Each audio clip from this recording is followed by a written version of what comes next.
All right. Once again, it's Oh, on, boy. yeah, that's what y'all was talking about. All right. Yeah, we got the DJ Lil Man, Noose That was starting the tight. year That off was with a tight. bang. You know what I'm that was saying? tight, but the music don't match the video. The music matched the It's a video work because you in got to get to a progress, groove. man. Rome Nah, wasn't built man, in the a day. video, the music just right. Tim The just music old. is nice. Hey, Tim but just that was- old. He's just old. But once again, it's old, ladies and gentlemen. Negro, Welcome back to please. another great episode of the Better Than Sex Sports Podcast. Of course, you know I am the man on the street. Commanders fan, Pharaoh King. Tim Dog from Be More Careful. The mad professor in the frosty 10 inches of snow having ass boot. Shatta in the cold northern part of the snow state of Florida. Yes. Everybody's feeling the cold. I put something out last night on my Facebook page. Said my ass is cold. yeah. Yeah. Hey, that was perfect. Yeah, I should have put yeah. something about it's nothing more colder than a monkey's ass right now. exactly. Man, listen.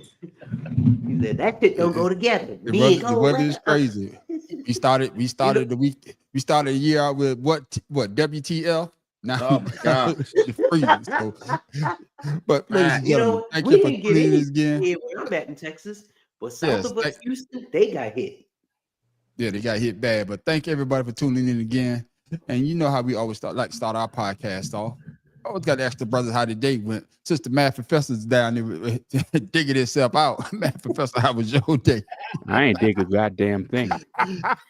Hey, you know nobody down there owes a snow shovel. You know what Not I'm saying? a damn soul. The people Bruh. that live here now from areas of the country that get snow don't have no damn snow. The city had to borrow snow plows from Cleveland, Ohio, to start plowing Boy, that out the brother damn got city. paid. And That's Steve like I Harvey's, said, the people from up north that done moved here are sitting there going, I left up north to come to a climate where y'all not supposed to get this. Yeah. And now look, I'm back home, and there was one particular lady I was speaking to this morning when I was, perusing the neighborhood.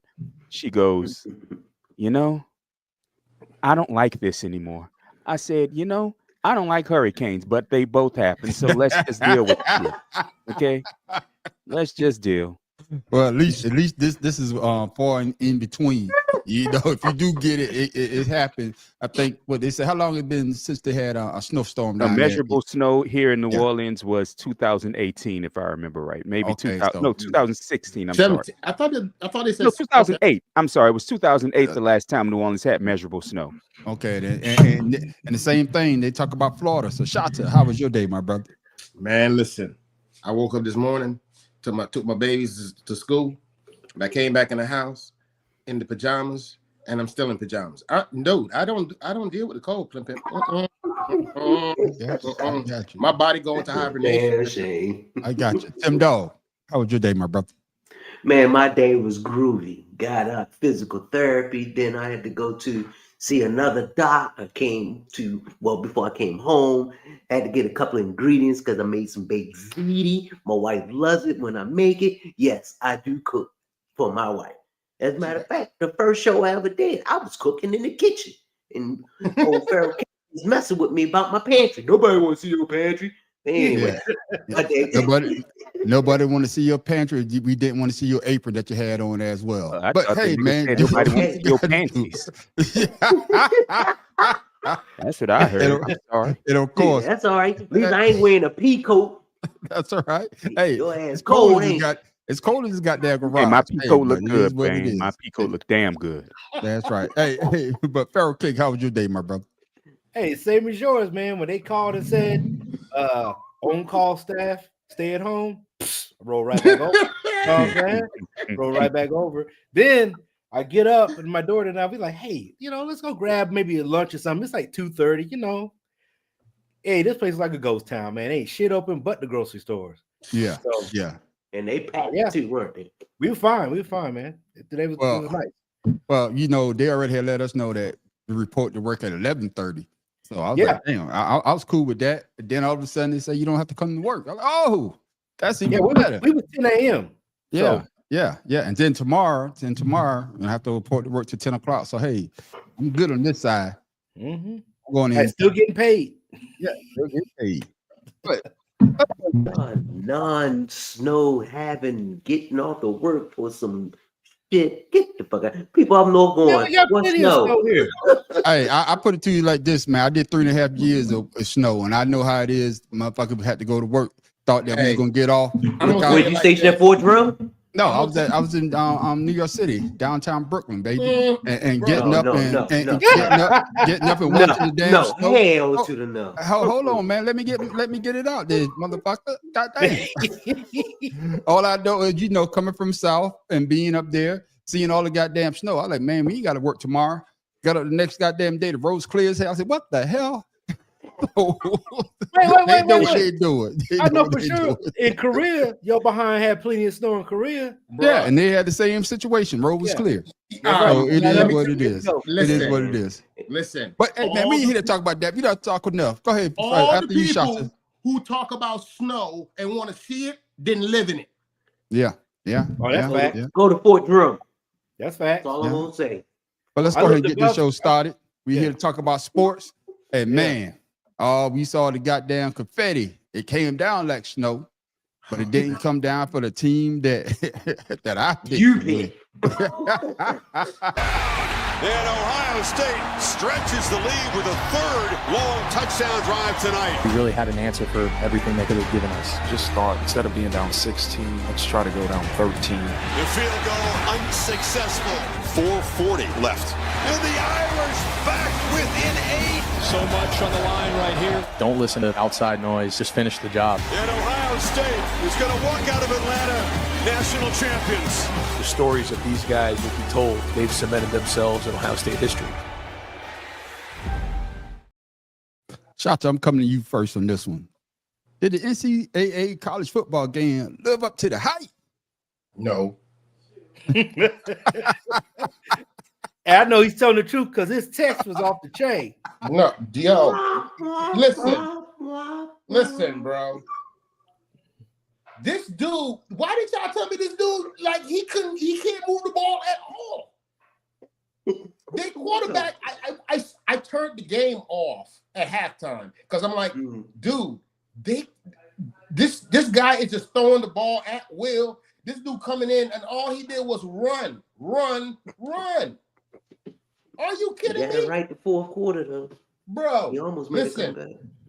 if I'm the Notre Dame coach right now, I'm a little bit embarrassed. All right, then. All right. That's then. all Tim I'm Dog. saying.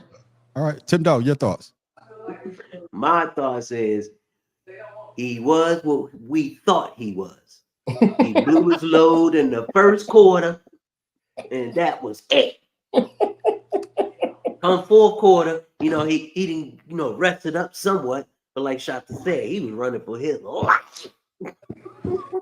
Ohio State went to that ass, and they didn't let up.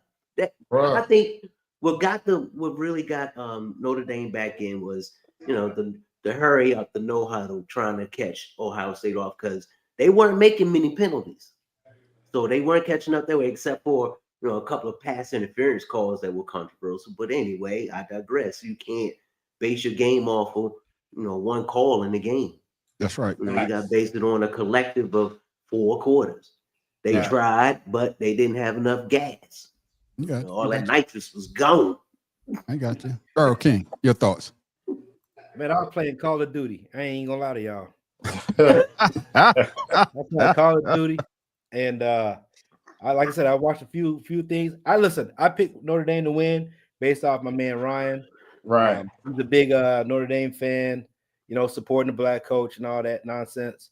But I should have stayed in my original pick with Ohio State because they were already 9 points favorites, and they played like 9-point favorites. So, and shout out to Kurt Herbstreit, man. I saw a little bio on him with all the stuff that went on with him and him being an Ohio State quarterback and stuff. That would make me a little emotional with my guys winning the national championship with all the negativity that's been going on or the bad stuff been going on in my life. And then he lost his dog. His son, the heart transplant. Yeah. I don't give a damn about none of that. Fuck him. Yeah, I was about to say fuck him too. I was about to say, hey, you know, all that damn wishing and washing. Hey, he was the I head get coach. it. I I got get it. hey, but fuck him. Just like goddamn Shaka say.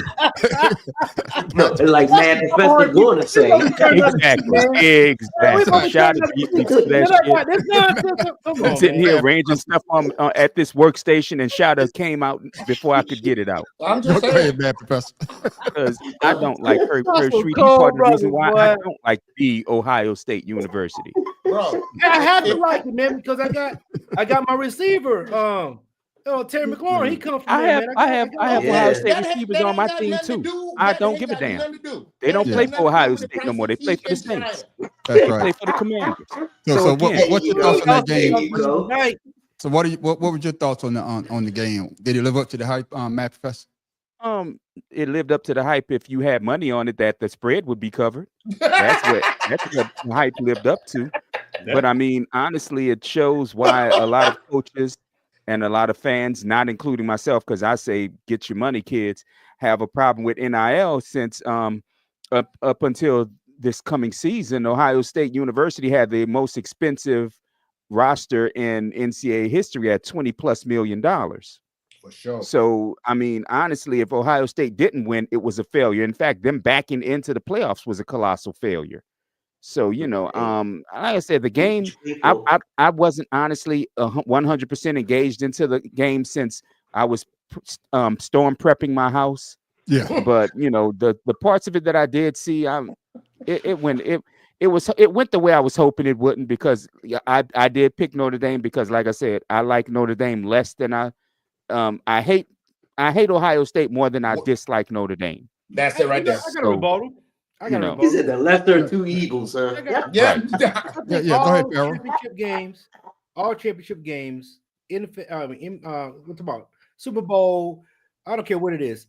Stop playing in Atlanta because that should be boring as fuck. Yeah, Atlanta don't No, put This up. championship game has been boring playing at Mercedes Dome. They need to get up out of there. Okay, hold on. Can I Before you say get on this? the I'm just Mercedes- being honest, man. Hey, Before they've you- had bad games. Nobody really want to attend the games. Nobody watch the games that we talk about because they play in Atlanta, and it's that I don't know what it is. Can I say this? Hey, let me say this. Let me say this. Yes, I don't think it's the Atlanta Dome. It's the teams that playing in the championship.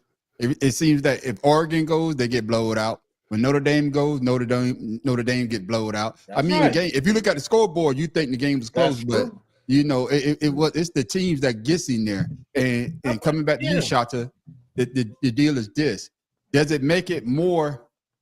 I guess when you look at Notre Dame doesn't have to play in a championship game, because let's say if they had to play in a championship game and lost, they wouldn't have made it this far.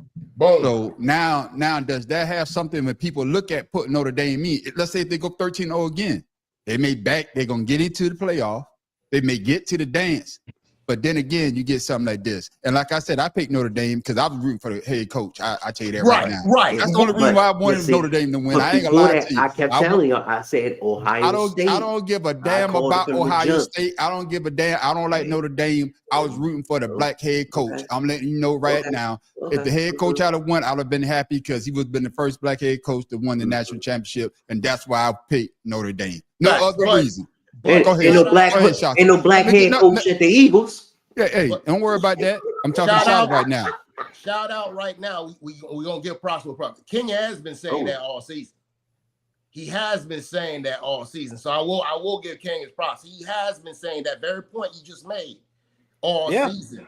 And that's what that in and of itself right there solidifies one of the things they must correct. Because that's bullshit right there. Because that shows you right there compared to all the games that play out, including the first week. Notre Dame has been the biggest disappointment as far as the championship as far as that on a game goes. The games that we were seeing, we didn't get our money's worth for the national championship. And that's because Notre Dame doesn't have to prove themselves to anybody to get there. Yeah, but then you think about most of those bowl games, only certain schools can participate in them. And that's another problem right there. But that all comes back to what King was saying. It proves his point now that they need to look at this thing a little bit more closely because it's not the play on the field was so lopsided. You know what I'm saying? I was expecting more from Notre Dame, and we didn't even get around the first lap. Like, come on, bro. Hey, But, hold on a second, man. You remember the last time Notre Dame got there to do with the lights out? Remember him?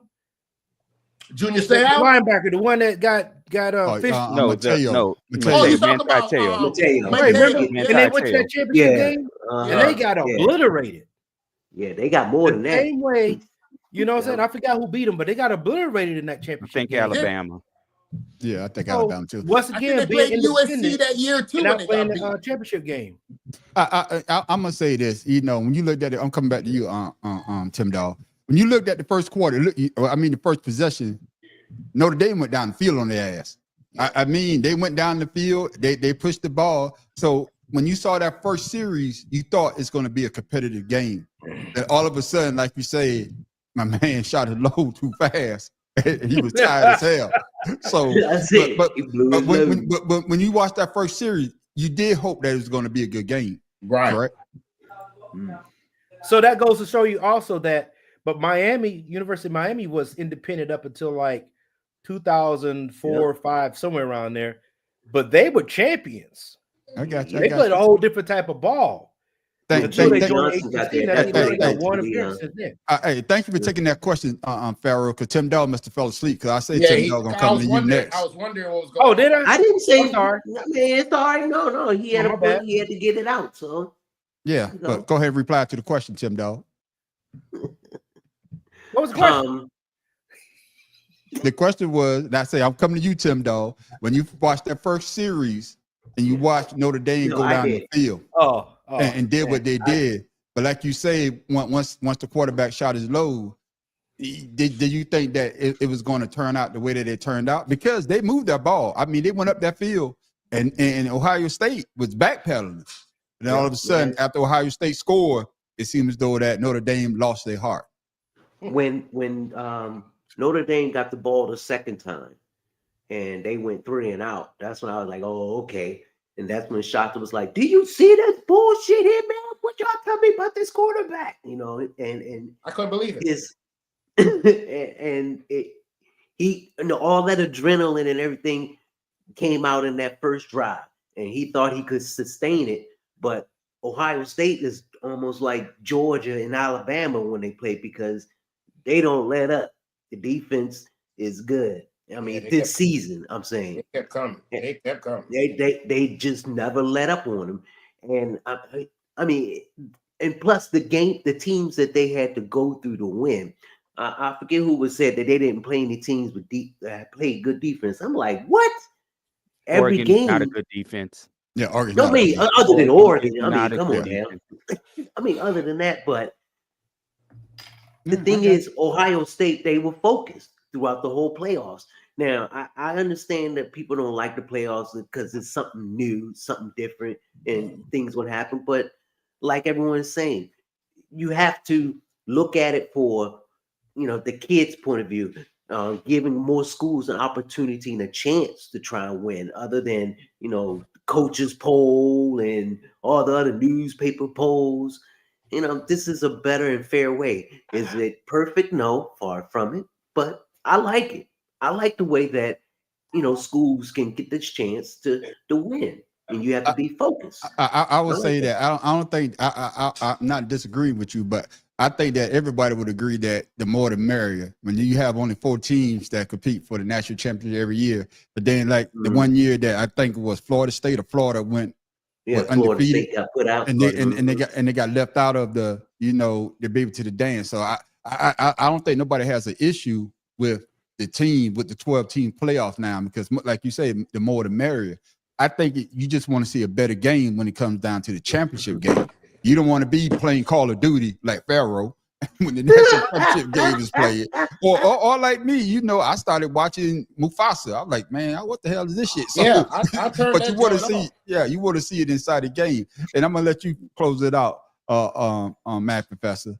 Do this redeem Ohio State head coach, because he was getting a lot of flack, You know, when they lost to who did they lose Michigan. to? When they lost to Michigan, and saying that he needed to be fired. So does this redeem him by winning the national championship?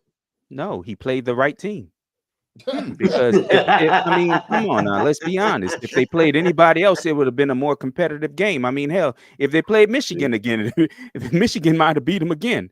So I mean, no, this don't redeem him at all because he doesn't run a great program. Like I said, he just got fortunate to play the team in the championship game that he had to play. We'd have been asking the same question if they played Oregon in the championship game. No, he played the right team for the right day. Yeah. And also remember, you know, Notre Dame lost to NIU. Right. Right. Hey. But it all goes back to Notre Dame needs to they play they're in the conference for every sport but football. It's time to put their football team it's time the ADs get together and make them either join a league or not play for titles. Yeah, because I know for a fact when they played in that whatever that bowl game, they took home $20 million. They took the whole $20 million on. I think every other team had to split the money a certain way for the bowl game. But like I said before, you know, I went for Notre Dame for the black head coach. I wanted the brother to win, but he came up short. But Shasta, you say you got something you want to say? Yeah, but bro, really, the last time Notre Dame was relevant, Lou Holtz was a coach. Man, fuck Lou Holtz. There you go. All right, there you go. So we all on the same shade of music. I hope the motherfucker fall. Todd Willingham. Okay, I ain't talking. We not talking about Todd Willingham. We talking about fuck you on Lou Holtz. Hope the motherfucker slip on a goddamn banana peel. Hope his ass walk out on this goddamn ice and slip and break a hip. Yeah, I said it. Fuck him. Damn, what do you do to you? Hey, Meryl fuck him. Meryl Streep doing the haters ball for real. I hope everything him. bad happens to you and only you. Yeah, fuck him. Your background don't match your attitude. No, it is. It matches my attitude. Fuck him. I never did like that bitch. And I'm gonna say it again. Fuck Lou Holtz. Hope the motherfucker fall on a goddamn snowplow hit his ass. I don't want him to die. I want him from Cleveland too. God damn it. Okay, let's keep it moving. Hey, that's what I thought about Steve Spurrier. I thought the same way as Steve Spurrier. Like, couldn't stand that motherfucker, man. That's right. But ladies and gentlemen, man, I digress. Let's move on. Oh, y'all know what time it is. Y'all know what time it is. It was football Saturday and Sunday, divisional rounds. Oh, man, it's going to be a football goddamn type of day. Fellas, this game was off the goddamn chain. And if you didn't pick them, hey, you look real. Shanta is the only one that didn't do well. That's right. You look real silly right now because this boy came to play. Shock and awe in many ways. The Washington Commanders landing the first punch and then doing everything necessary in the second half. The trickeration aided Detroit in keeping this a game, but in this case, it cost them. Interception there thrown by Jamison Williams. And shock and awe in many ways. The Washington Commanders landing the first punch and then doing everything necessary in the second half.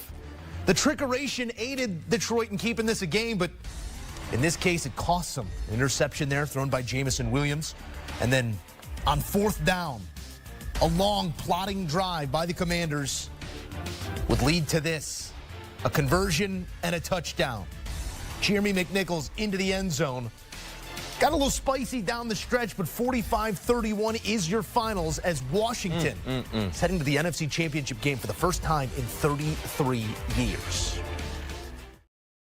Sorry about the fuck up on the video. Pharaoh King with the big smile. I'm going to give you the solo so you can cheese your ass and talk about your boys. I ain't got to talk about them. You see who they are. They are who they are. Shit. Hey, all the games they've been underdogs in every game so far in this postseason. They was underdogs pretty much halfway throughout the season, and they've been proven wrong. So I mean, the opponents. So hey, I'm happy. Okay, I'm ecstatic. All right, I'm glad to be a Commanders fan. The name is still, but I'm still digging. You know, I like the new culture. I like the new attitude. I like to see the stadium with a bunch of garnet and gold and not everybody else's team. You know what I'm saying? I know the tailgates are off the chain now. So, hey. I got you. I'm coming to you, Math Professor. How impressed were you to see the Commanders beating the Lions? Were you impressed?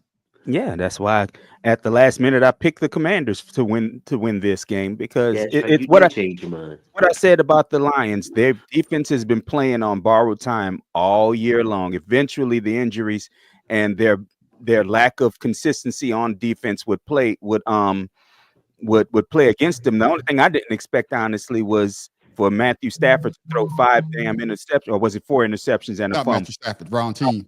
Yeah, Jared Goff. No matter, they both did it. Well, he got whooped too. I knew you were going to say they all look alike to me. Go ahead. They do, but yeah, the Commanders. So inappropriate. So inappropriate. The Commanders, honestly, they showed they've shown these 2 games a presence on the road that should impress everybody, and at the very least frighten the team left that they have to play. I mean, I know you're an Eagle fan and you're hyper confident in your team, but the Eagles have the same issues that the Lions have. I mean, their defense is slightly better, but the fact of the matter is I thought the Lions offense, especially the running game, would slow the Commanders down, and it absolutely did. I mean, Dickie McGee's axe. It was awful watching the Lions offense play. I don't think I'm going to say we got the number 1 defense in the league right now.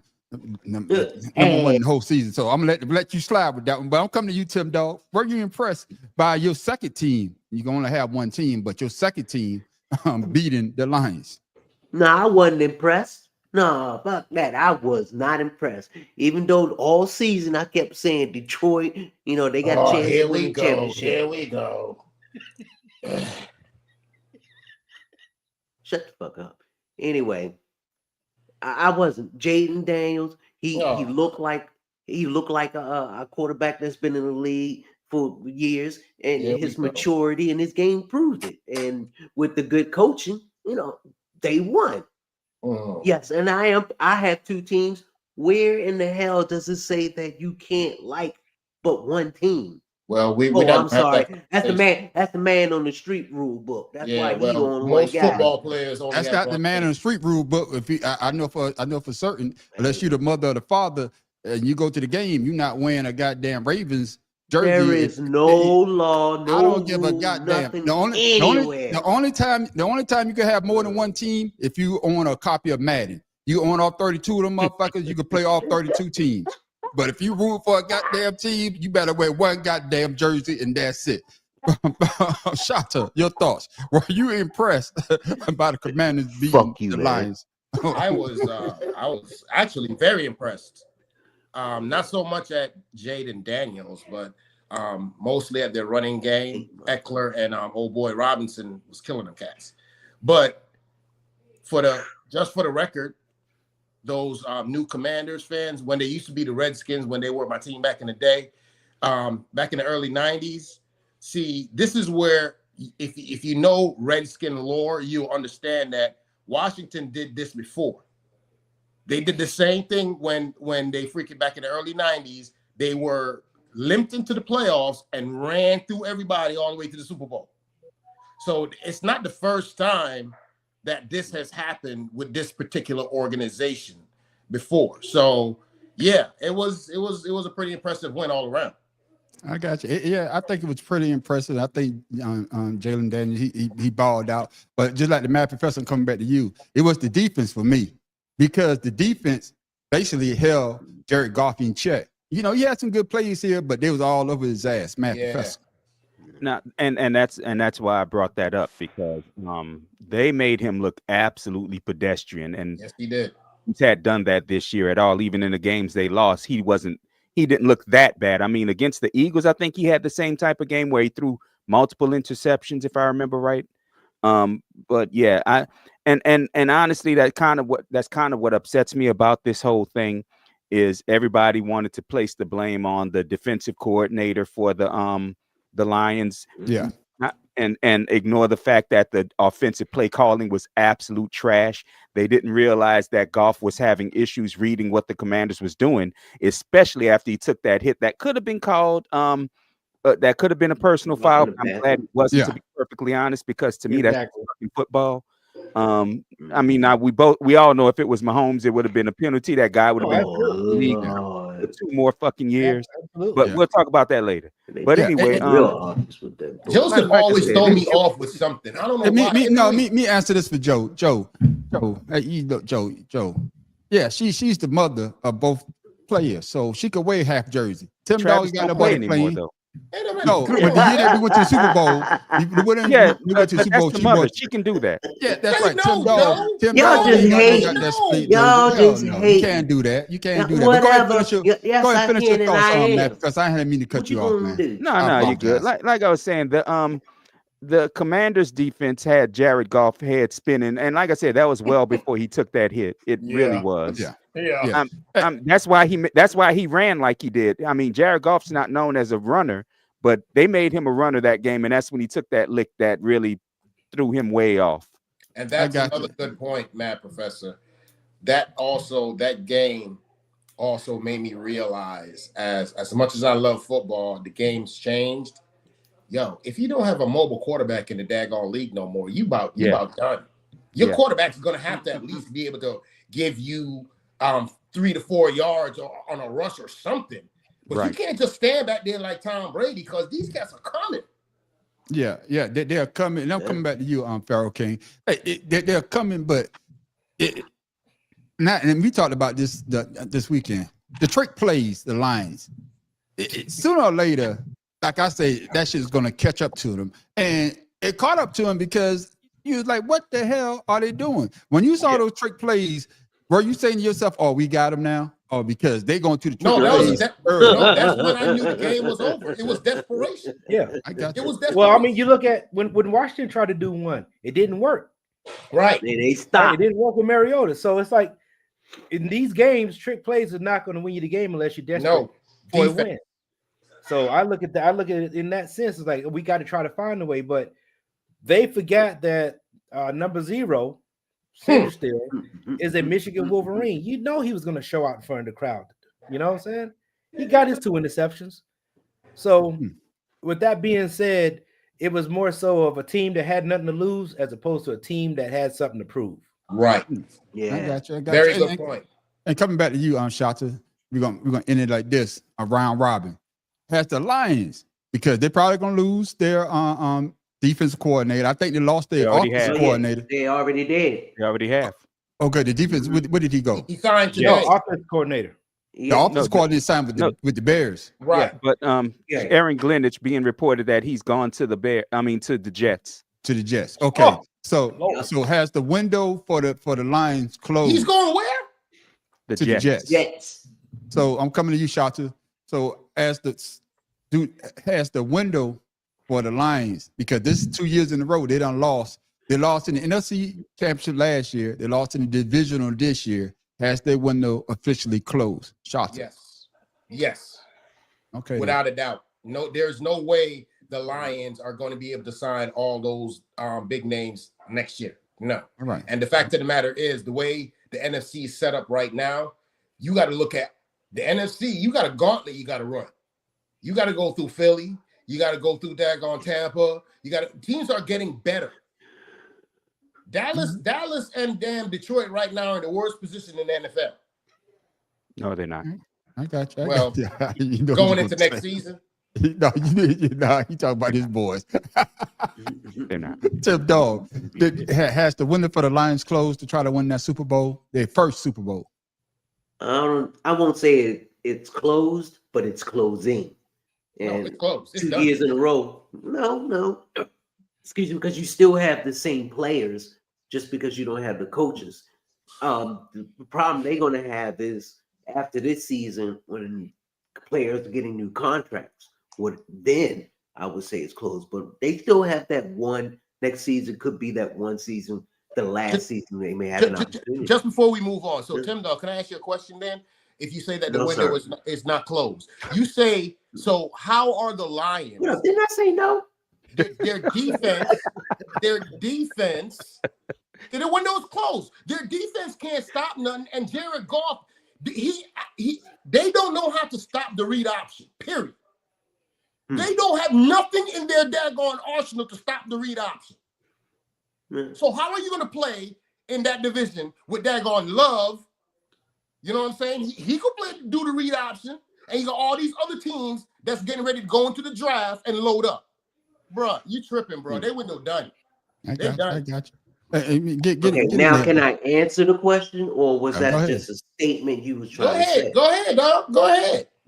No, I'm good. Next. Okay, then. All right, Tip Dog, you be messing me up because I'm ready. That's what I'm about to say. So Matt you wasted Professor. that time just to say no. Yeah, Matt. No, Professor. he interrupted with something that he said was a question, but a statement. So Yeah, Matt Professor. Yeah, Anyway, has the window closed for the Lions. because of the fact that the Lions were put together to be a coach team, and now they've lost their two most important coaches because Dan Campbell is not an X's and O's guy. He's a culture guy. Right. And unless he can find two other people that match his style exactly, the style that he wants his team to play, they're finished. You got McCarthy out there still looking. And Pharaoh King. He's right back in the same position when he first got the job. Yeah, Pharaoh King has the Lions windows closed for them to win the championship, NFL on Super Bowl. Yeah, absolutely. It's unfortunate, but absolutely. Yeah, I would say the same thing because the Lions had been on paper the best team in the league. You know what? They only lost 2 games. Yeah, and they played lights out. They were playing team ball. You know, with all the trickery and all the, you know, one play I think Goff acted like he was falling down and he threw a touchdown, and you know the camaraderie that they had as a team. But like you said, Matt Professor, you losing your defensive head coach and you losing your offensive head coach. Yeah. And I understand that you could put a coach in there, but now you got to learn a new playbook. You got to learn a new system. Mm-hmm. You know, I think Keyshawn Johnson said this. Keyshawn Johnson said when he played, he had 8 different, I think at least offensive coordinators. Yeah, and 8 different goddamn quarterbacks. That's a lot of routes. But that's what I'm saying. So when you get these new coaches, they got to adjust to the players. And like you say, Shata, it seems as though that Dan Campbell is back to where he was at when he first got that job. Yep. But he got him someplace that they'd never been before. So of course, they got a slim chance. They got a slim chance, but if you ask me, it's not closed, but it is closing. No, that bitch closed, and it closed on Lou Host, bitch ass. That bitch closed. Bringing it back, his bitch ass. Damn. Yeah, it's all right. Y'all been wilding hard. Hey, but you know, his ass hates because it's cold and his bald head is crazy. Say, Ken Norton Jr. is the linebackers coach for Washington, and Anthony Lynn is the running back coach. So they got those jokers over there too. Yeah. For Washington or the Lions? Washington. I know we're talking about the Lions, but I'm just saying that, you know. Yeah. Okay. Yeah. You know what I mean? It's like the coaches that were doing well in other organizations, they're prospering somewhere else. That's why those other guys are leaving. So it's and that's the thing is you can have the most talented roster in the league. If you don't have the right coaching, what's going to get you ultimately? Yeah. A trip to Cancun. That's what it got him. Right. They over there with Tom Brady. Tom Brady still Tom Brady in the booth. He in the booth now. Yeah, he in the booth talking now. shit. Yeah. Moving on from that one, man. Let's go into this one, man. No, Pharaoh will be a witness that, man. My heart was over here. I'm trying to watch the game. This motherfucker bringing his bad juju ass over here, talking shit in my goddamn ear. You know what I'm saying? Then he bring a partner with him to help him talk shit. I was like, it's a bitch. That's what I'm talking about. No, he did the shit to me. Payback, bitch. Payback my ass. But let's go to the Rams and the Eagles.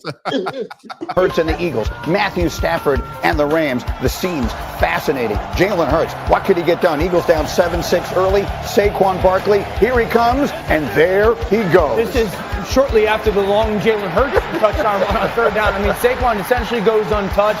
It's actually a really good job of running away from the front set by the Los Angeles Rams and the big chunk runs early for Philadelphia. Now the snow starts to pick up. We're in the 3rd quarter. We're tied at 13. Alex, tell me what we see here and just watch the leg of Jalen Hurts as he's going to get bent backwards. We're going to see it twice. What do we see? Yeah, awkward here. I mean, Jalen holding on to the ball. Big D-line for the Rams. They played great all day, kept them in it. But this one going down awkward. You can see him trying to protect the football and twist his knee.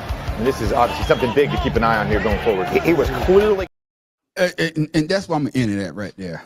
I'm coming to you, Matt Professor. And the question is, did the Rams blew that game or did the Eagles actually win it? You know, the score tells a story, but did the Rams blew that game? No. That honestly, I said the Rams had a shooter's chance, but they would have to contend with Saquon. And I didn't want the Rams to win anyway because in pro football, I dislike Sean McVay more than just about anybody in the league right now. Fuck him and the Rams. But after what they did, my goddamn team. And Ohio State. Hey, Matt Professor. Hey, you put on Lou Holtz in there too, so make sure you say fuck him too. He's not even in pro football. Ohio State. But honestly, what did the Rams have other than Puka Nacua? That's it. Their running back fumbled twice. I mean, Golf threw in. I think not Golf. Jesus, now I'm back on Golf. Stafford didn't look good at all. I mean, what the else running back on the fumble once, and I think the quarterback fumbled once. Okay, yeah. I knew it was One two apiece. fumbles. I was trying to remember who fumbled. Yeah. But like I said, man, the Rams didn't blow it. The Eagles beat their asses. I'm sorry, you really did. Wow. Wow. Yeah, Joe. The motherfucker have you scared as a motherfucker. Pharaoh tell you, hey, Pharaoh. Fellas, if y'all would have seen him in the house, you'd think that something like the world was getting taken over. Like we was about to go through apocalypse, man. It was horrible. He biting his nails and everything. Yeah, man, he's screaming, he's slamming on the damn chairs and stuff. I'm like he on the field, man. That's like he was why in the game. That's why I had to shoot him that text. Man, I would have Mr. loved it. Robinson. You should have whipped out your phone. Shit. What up, Put brother it law? on a segment of, did you see that? Nah, Right. Brother law said he's gonna come on tonight, and there he is. In case you missed it. Yeah, he gonna come up and Yeah, he in gonna case talk you shit. missed it, there What you up, brother go. law? But Pharaoh, did the Rams lose that game, or did the Eagles actually took it and win it? Question is, did the Rams lose when they played Philly earlier this year? Yes, they did. Yes, they did. Did you expect anything different in this game? I didn't. That's all I gotta say. All right, then. Go, Shotzi, your thoughts. Well, it just the score wasn't as high. But did you expect anything different from Matthew Stafford, who's known for throwing to the other team in desperate situations, even though he does have a high fourth quarter comeback? But yeah, I believe it was what we was talking about it in your house. Why Yeah. are we playing prevent defense? Yeah. Why are we playing prevent defense on a That team that only prevents you has from one winning. receiver that was catching the ball? Defense so I was like, what the goddamn hell are they doing? It prevents you from winning. Yeah, that's exactly what he does. That's what it was about to do. If he Yeah. wouldn't have threw that ball out of bounds, they was about to I score a hate, touchdown. I hate the prevent so much. I hate the This is prevent the defense as best well. defense ever. Whoever invented it needs to be go ahead, shot in the leg. Lou Yeah. Holtz. Lou Holtz, yeah, that's what get your ass. Shota, your thoughts, man, on that game, the Eagles and the Rams. Good, huh? I'm gonna tell you like this right now. First off, I'm throwing it out there. Damn Lamar and damn Josh. Give Saquon the MVP. That's number 2. That's number 1. The Eagles did exactly what they were supposed to do as a whole, except for Jalen. If he do that bullshit that he did this week, I'm telling you, Jalen is gonna break your damn heart, and you ain't gonna want to do no podcast no more. If you go out there and do it. If he play that game, Can I say this? if he play that, no. I want you to remember. No. I'm not gonna take up your time. I want you to remember this, because I'm gonna bring it up later on. I want you to remember what you just said about Jalen Hurts. Okay, now go ahead. Wait a minute. You act like they're actually going to win.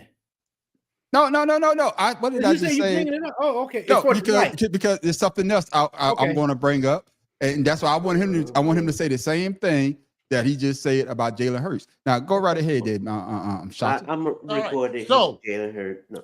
I watched this game. Intently. I didn't watch. I only watched Jalen during this game. I watched Jalen's decision making, and I'm telling you like this right now, bro. If that dude comes into the game this coming weekend and play the way he played, y'all gonna get blowed out. Okay. So you making your pick already before let's pick him. God damn. No, I didn't make my pick. Okay. But I'm just saying right now, the way it looks on paper in the discussion, I would go with the Eagles because they have the experience all around. But the way they played last week didn't convince me that they're going to go ahead and take care of the Commanders. That's all I'm saying. Jalen is tripping. He holding that ball. He holding that ball like it's a Christmas present. I got you. Hey, Tim Doe, your thoughts on that game? Rams and the Eagles. I mean, Rams didn't have a chance. I mean, they barely made it there, and that's the reason why they were wild card. I mean, I'm just saying, they didn't have a good record going in, but they got in because of the sorry records of the NFC. So they had somebody had to fill it. I think the Rams won the NFC West, if I'm not mistaken. Did they win the NFC West? Yeah. So if the Rams 49ers, and what was their record? I'm not worried about the 49ers because that bitch ass Bosa on there. Him and Lou host the same. The motherfucker ride together. So fuck up. Hey, all I can say is this. If the Rams had to beat the Eagles, and then Washington would have to go on the road. Me and Farrell said that they would have to go on the road and play a home game. And you know how people play when they play at home. They play damn well good football. Yeah. Now, for me, being an Eagles fan, this one's kind of tricky because once the weather changed, that what made it difficult for the offense to do what they need to do. Even on both teams, the wide receivers, they have to slow down on their routes. But they have to slow down on their routes. Now the quarterback has to hold the ball a little longer. Now, I'm not saying that Jalen is not guilty of doing that, but sometimes he do hold a little bit too long. He needs to release it.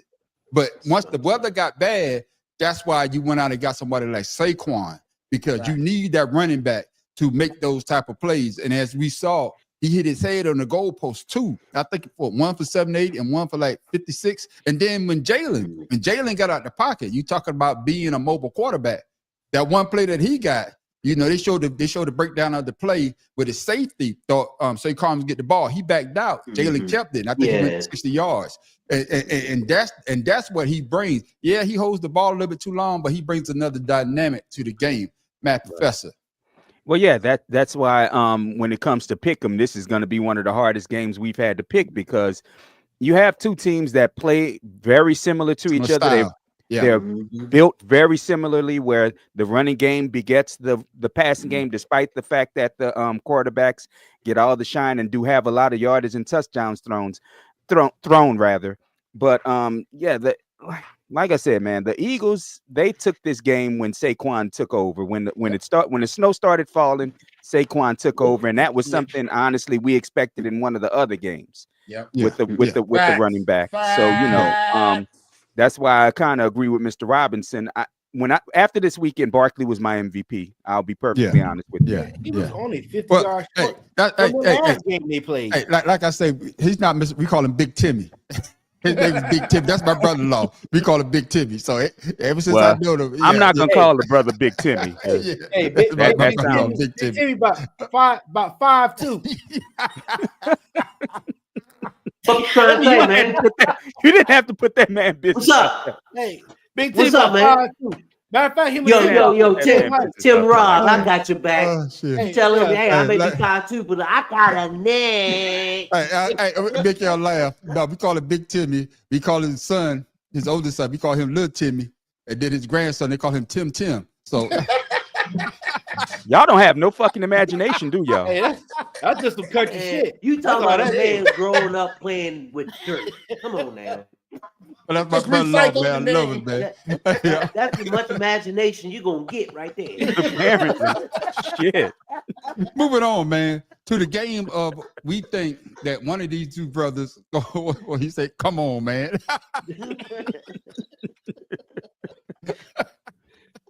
Now, we're going to move on to this next game. And this game of MVPs that they say going to win the MVP. One of these two guys is going to win it.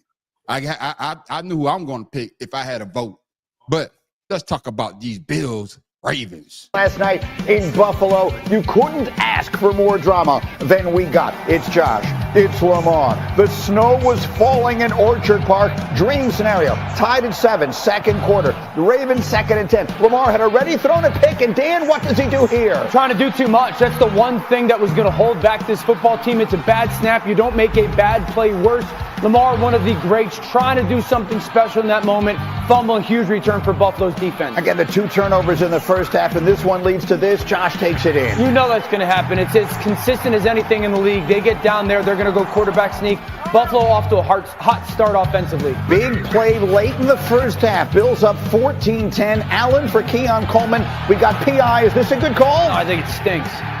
Looked like offensive, Lewis. Yeah, it sure did. Look, he's pushing off. Tre'Davious is really, they said on the broadcast that should have been a no call. Either way. Exactly what it should have been. And it wasn't. It's Josh Allen takes it in, calls his own number. He's got 2 scores. Bills up 21-10 at halftime. Now, third quarter belongs to the Ravens and the physicality and the man they call the king, Derrick Henry. Well, they got going with what they want to do is get Derrick Henry's shoulders squared to line of scrimmage and downhill. 21-19. Do you go for the 2 right now, Alex? I like this decision. Obviously, it would come up to bite him, later in the game. But I liked it here. I thought you had to go for it. Had him open. Can't get the ball tipped. Knocks the ball down, and so it stays 21-19. Remember the point. They leave on the field. 9 minutes to go in the fourth. It's a 5-point game. Here's the biggest play of the night. Mark Andrews, Dan, over the middle. And you can see Mark trying to, in that moment, go get more yards. You're here at all time. Catch it, get north and south. Mark does a really good job of trying to sense space, and Terrell Bernard with the Peanut Tillman punch out with the right hand. Huge play in the game. First time Mark Andrews had fumbled since 2019. But the Josh Allen on a third down, that's a sneaky, huge play right there. It is an enormous play. So the Bills kick a field goal, 27-19. Here you go, Lamar Jackson, a 1-score game. His chance, 2 minutes and change, and he was brilliant on this drive. Every time he got out to his right, he made a big play. Last night, he gets out to the right, finds Tylan Wallace. Ball comes out late at the end, and you're like, okay, here goes Lamar on another vintage end-of-game Lamar drive. All day in the pocket, finds Mark Andrews separating. There was nothing Buffalo could do defensively in this moment. They almost scored too fast, candidly, here from the 24-yard line. Again, he's got all day, and look at the zip on the throw to Isaiah Likely. A really good job by Likely finding space, too. You get separating from a defender. Lamar is going to buy as much time, and then the critical moment. So here we go. The season on the line and the 2-point conversion. It's tough to watch. It's tough to watch. Mark Andrews, such a great player for so long for this team, so dependable and sure-handed, such an important piece of what they've accomplished. But that one falls away, and so now it comes down to this. On the foot of Justin Tucker, do they get the crazy bounce on the hard field? The answer is no, and that is all she wrote. Somehow, the Bills find a way. Josh Allen going on. Lamar Jackson to a long offseason. Tim Dog, your thoughts on your boys? What me say this? At least you got one team still leaning. It was, the pass interference call. Yep, that wasn't the only one. It was one that was not called. That was, and I always say you can't lead the game down to the refs for one play to win, but when you have the refs being consistent with their calls and being bad, it makes it kind of difficult. That makes Baltimore, have to do, the desperate thing of going for 2. Let me ask you this. Carl just wrote this down. Ravens abandoned the running game again. Their 2 turnovers came on passing plays, run the ball. So was that did that affect them as well when it went away from the running game? No, they stayed with the running game, but when you down there going for the 2-point conversion, that's what the defense is probably saying, hey, they're going to run the ball. So that's why, they didn't run the ball. It was a good play. Andrews was wide open, and he just dropped it. Had he not dropped it, we would have been saying something different. I'm going to say this before I come to you, Shata. I think they say that Derrick Henry only got the ball one time. I think that's what Carl is talking about. One time in the fourth quarter. They went away from it was one time on the last drive. It wasn't. I think it's one time in the fourth quarter. No, Google it. I'm thinking it's only one time in the fourth quarter. Google it. I'm being honest with you. Google it. I could be wrong, but I think he only got like one time in the fourth quarter. Shata, I'm coming to you now. Yes, sir. You know, when you saw that game, and of course they lost. But what did you think of Josh Allen and the way that he played? He was Josh Allen. I mean, he didn't do nothing different than what he's been doing all season, which is why I'm so disappointed. I'm hurting for Lamar, but this game that the Ravens lost was coaching. That was all coaching. Because here's the thing. Everybody knows, we talked about it last week. You're going to Orchard Park. You know it's going to be cold. So my thing is, why is the damn offensive line not doing the things that they're doing the week before? It's just that the weather was changed. Yes. That's it. They didn't do nothing they did the week before. And I'm like, okay, listen. In the first, when they got the ball first, the screen game was there all game. Yeah. Yep. This game almost made me feel like the Seahawks and the Patriots in the Super Bowl. That's how this game had me feeling. Like, how do you have this big oak tree back there and you're not bringing in the jumbo patches? Just make a hole for him. Make him go 1-on-1 and 1-and-2. And I guarantee you Derrick Henry would have gave you 5-10 yards easy. Yeah. I got you. That's crazy, man. I'm hurting for Lamar right now, bro. But that was all coaching, bro. All right. And you remember I told you, remember what you said about Jalen Hurts, right? Remember I said that, right? Pharaoh, you thought I was talking about your team, but this no. You say you think we're going to win. That's what you said. But no, you was looking forward to next week. No. That's why I tell y'all to hold on. Because what did he say about Josh Allen? Josh Allen was what? Josh Allen. Listen to these stats from Josh Allen. That's why I brought up Jalen Hurts. Josh Allen was 16 of 22. Hold on, make sure I got the right one. I already know the No, hold on now. He was 16 of 22 for 127 yards and added 2 rushing touchdowns. Let's go to Jalen Hurts. Jalen Hurts was 15 of 20 for 128 and was sacked 7 times for a total of 63 yards, but he also had a rushing touchdown. So what's the difference between Josh Allen and Jalen Hurts when they both did exactly the same damn thing? There you go, Shottas. All right, I want to tell you the difference. What's the difference? Josh Allen is built like Derrick Henry, and when he runs, it's going to take 3 people to bring him down. Okay. Josh Allen also, and I don't like Josh Allen, but Josh Allen, if he sees an alley, guess what Josh Allen's going to do? Unlike Jalen Hurts, you know what Jalen Hurts going to do? As a matter of fact, I'll tell you exactly what Jalen Hurts is going to do. He's going to drop back. He's going to look. He's going to wait till the last minute, and then he's going to roll out real slow and get tackled.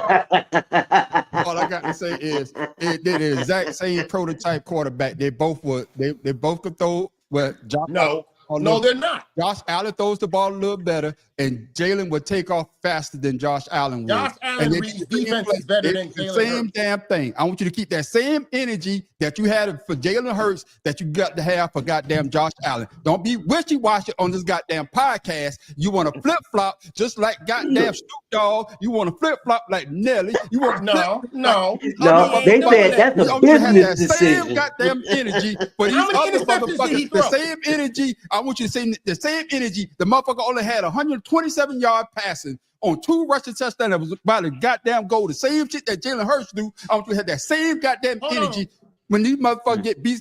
I got to say my pick. They do the same thing. You telling me that you throwing that many picks? Pharaoh King. I got to get Pharaoh in here. He done got me hyped, Pharaoh. Now got me goddamn hyped, Pharaoh. Your thoughts on this goddamn Bills Ravens game, Pharaoh? You are psychotic. One, I want to thank Lamar Jackson for that fumble because I damn sure forgot that Von Miller was still playing. Wasn't for that, I wouldn't even know he was still on the field. I'll give him that. That's a damn shame. But I will say that PI call was bullshit. I will say that. Yes. But I will also say that Lamar Jackson has the same problem that Michael Pitt had. They do not know how to throw the ball in certain situations. They throw it too flat, and they make the receivers work too hard because he does not place it in the proper place. And if he would correct that, he would be a better quarterback when it comes to the passing game. But let's out of all things happen here, the Bills won off of rushing touchdowns, no passing touchdowns. You had Derrick Henry that was having 5+ yards a carry, and you abandoned the run. He ended with 84 yards. 84. Why? That's right. Why? It was proven that the run game works in that weather because we saw Saquon Barkley do it. So why the hell you're not giving a man that's running 5 yards plus a carry on 16 carries that ended up with 84 yards? You could have had 3 or 4 touchdowns rushing with that man if you would just stick to the running game. It's called the beast mode curse. They were trying to make Lamar a superstar. I know they want him to get the MVP, but guess what? In that situation, you can win the MVP because the game win. You won the game. Yeah. Well, the thing is, also Baltimore was behind, and they didn't have much time. They behind because they kept fumbling the fucking ball. There you go. Turnovers hurt them. That's why It was turnovers in the passing game. It wasn't turnovers in the run game. Okay, I understand that. Well, what I'm trying to say is that's why they abandoned the run because they were behind and they were trying to catch up. Because of let me get in here. I don't. That think didn't make any sense because they lost by 2 points. So how the hell are we saying they're behind? They lost by 2 points because of 2-point conversions. No, they missed one. They the 2 2-point conversions, and in the fourth quarter they scored the touchdown, but they missed the 2 point the tie. Watch the game. I would say this. I would say I gotta get the Matt Professor in here. I would say this. You know, Lamar played like Lamar always plays. Lamar, he had a couple of passes that were dimes. That one fumble, he tried to make a play because usually he make that person miss. He wasn't expecting that guy to break down on quick him. off the line. Yeah, he wasn't expecting that guy to break down on him. And the guy break down him, and then of course the cold weather, and of course anything can happen in the cold weather. But Matt Professor, your thoughts on that game? My biggest issues were Lamar's haphazard carrying of the ball and that awful interception that he threw. Now that was real ugly. Yeah, that interception he threw, I was like, what the hell was he looking at? Yeah, the first one. Yeah. I was like, what the heck? I'm like, what the hell did you see? You know what I'm talking about? Yeah. But see, and that's the problem I have. And fucking maybe Baltimore needs new coaching. Because every time they get into the playoffs, they want to make Lamar Jackson a fucking pocket passer, which he is not. He is a good pocket passer, but he needs the run to set that shit up. And the fact that Buffalo knew he wasn't going to be running, they didn't have to stack the line like a team would. That makes his passing so effective. Mm-hmm. So I mean, again. They tried to win him another MVP. By making him a pocket passer rather than worrying about winning the goddamn game, which would have won him the MVP. And that's what happened with Buffalo. They get into the 5-yard line and they let Josh Allen run to win him the MVP. He didn't even have half of Lamar's passing yardage. Lamar threw for more than 200 yards passing. Yeah. Yes, they were behind, but honestly, he throws that way anyway. He averages that a game any damn way. I think you still run the ball to keep the defense honest. You run the ball to keep the defense honest. No, I'm agreeing with you. You run the ball to keep the defense honest. Now, this ain't got nothing to do with anything because this coach got put out. Who didn't the Ravens beat Pittsburgh? Right? Yes. Yeah. Okay. When was the last Super Bowl that Jim Harbaugh won? Anybody? Oh, when Ray Lewis retired. So it's been a while, right? It's been a long time. Okay, so how come nobody talk about Jim Harbaugh need to get fired? They need to reset. Nobody said They talk about that in Baltimore. What I'm saying, they talk about it. I say they talk about it in Baltimore, but they're not talking about it on the news because when you look at the sports channel, Mike Tomlin needs to go. But last I heard, like what you just said, you said that Jim Harbaugh haven't won something since who? Ray Lewis retired. No. Who was the quarterback? Trent Dilfer, I believe. Was it Trent Dilfer? No. It was Flacco. The other one, I'm just saying. I know that ain't got nothing to do with this. That was 10 years ago. I'm just curious. I'm just curious about the whole situation. Flacco got that big contract extension the next season. Exactly. They haven't done anything since. Yeah. So my next question coming at you, Shata, is this. Who is to blame for the Ravens' loss? Jim Harbaugh, the coach, the quarterback, or the tight end? This game this weekend was all coaching. Mm-hmm. Thank you there, Carl. That's what I'm talking about.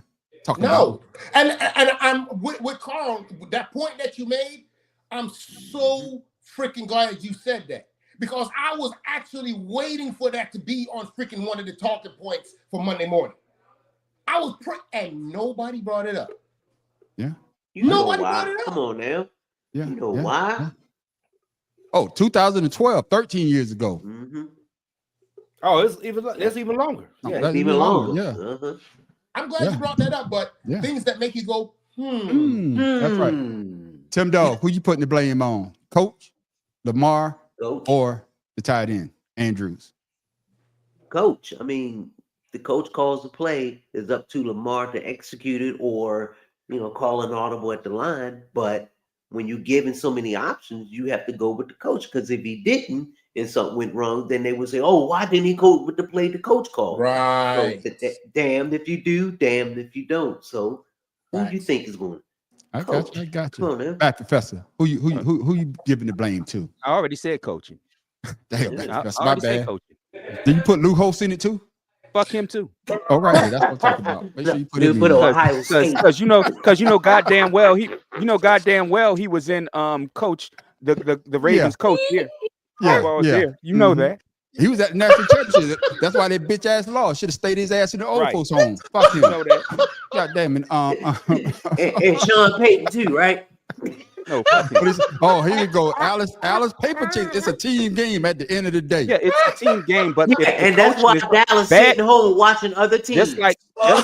Just like no coaching can overcome good talent. That is what's going on in Baltimore right now. Jim Harbaugh, I mean, if you could have a backup coach, that'll get you through the regular season, you go with Jim Harbaugh, and then you replace his ass for the playoffs. Hey, I got you. But look, the NFL is so stupid. When people say people be forgetting their history, the NFL has a long history of this. They did this to how many black coaches? Do you remember old boy that was with the Bengals when Ocho Cinco was there? Oh, you Marvin talking Lewis. about Marvin Lewis. They fired Marvin Lewis because he weren't doing it. They did that same shit to the daggone all the other black coaches that come in. Tony Dungy. Tony Dungy. Yeah. This is the NFL's MO. Yeah, I just want to bring that up, but getting back to this game, Farrell. Who lost it, Farrell? Was it coaching? Coaching, because the coaches should have known last year in the championship game, they tried the same shit that didn't work. Right. And it was better weather. You gonna try that same shit in worse weather? When you went and got a goddamn a Humvee that can go through some shit or over some shit, but you want to use a Ferrari in the wrong weather. So that was what they kept saying is we need a better running game to complement Lamar. You went and got the person that you know can get you to the promised land, and you decide to keep it in the garage.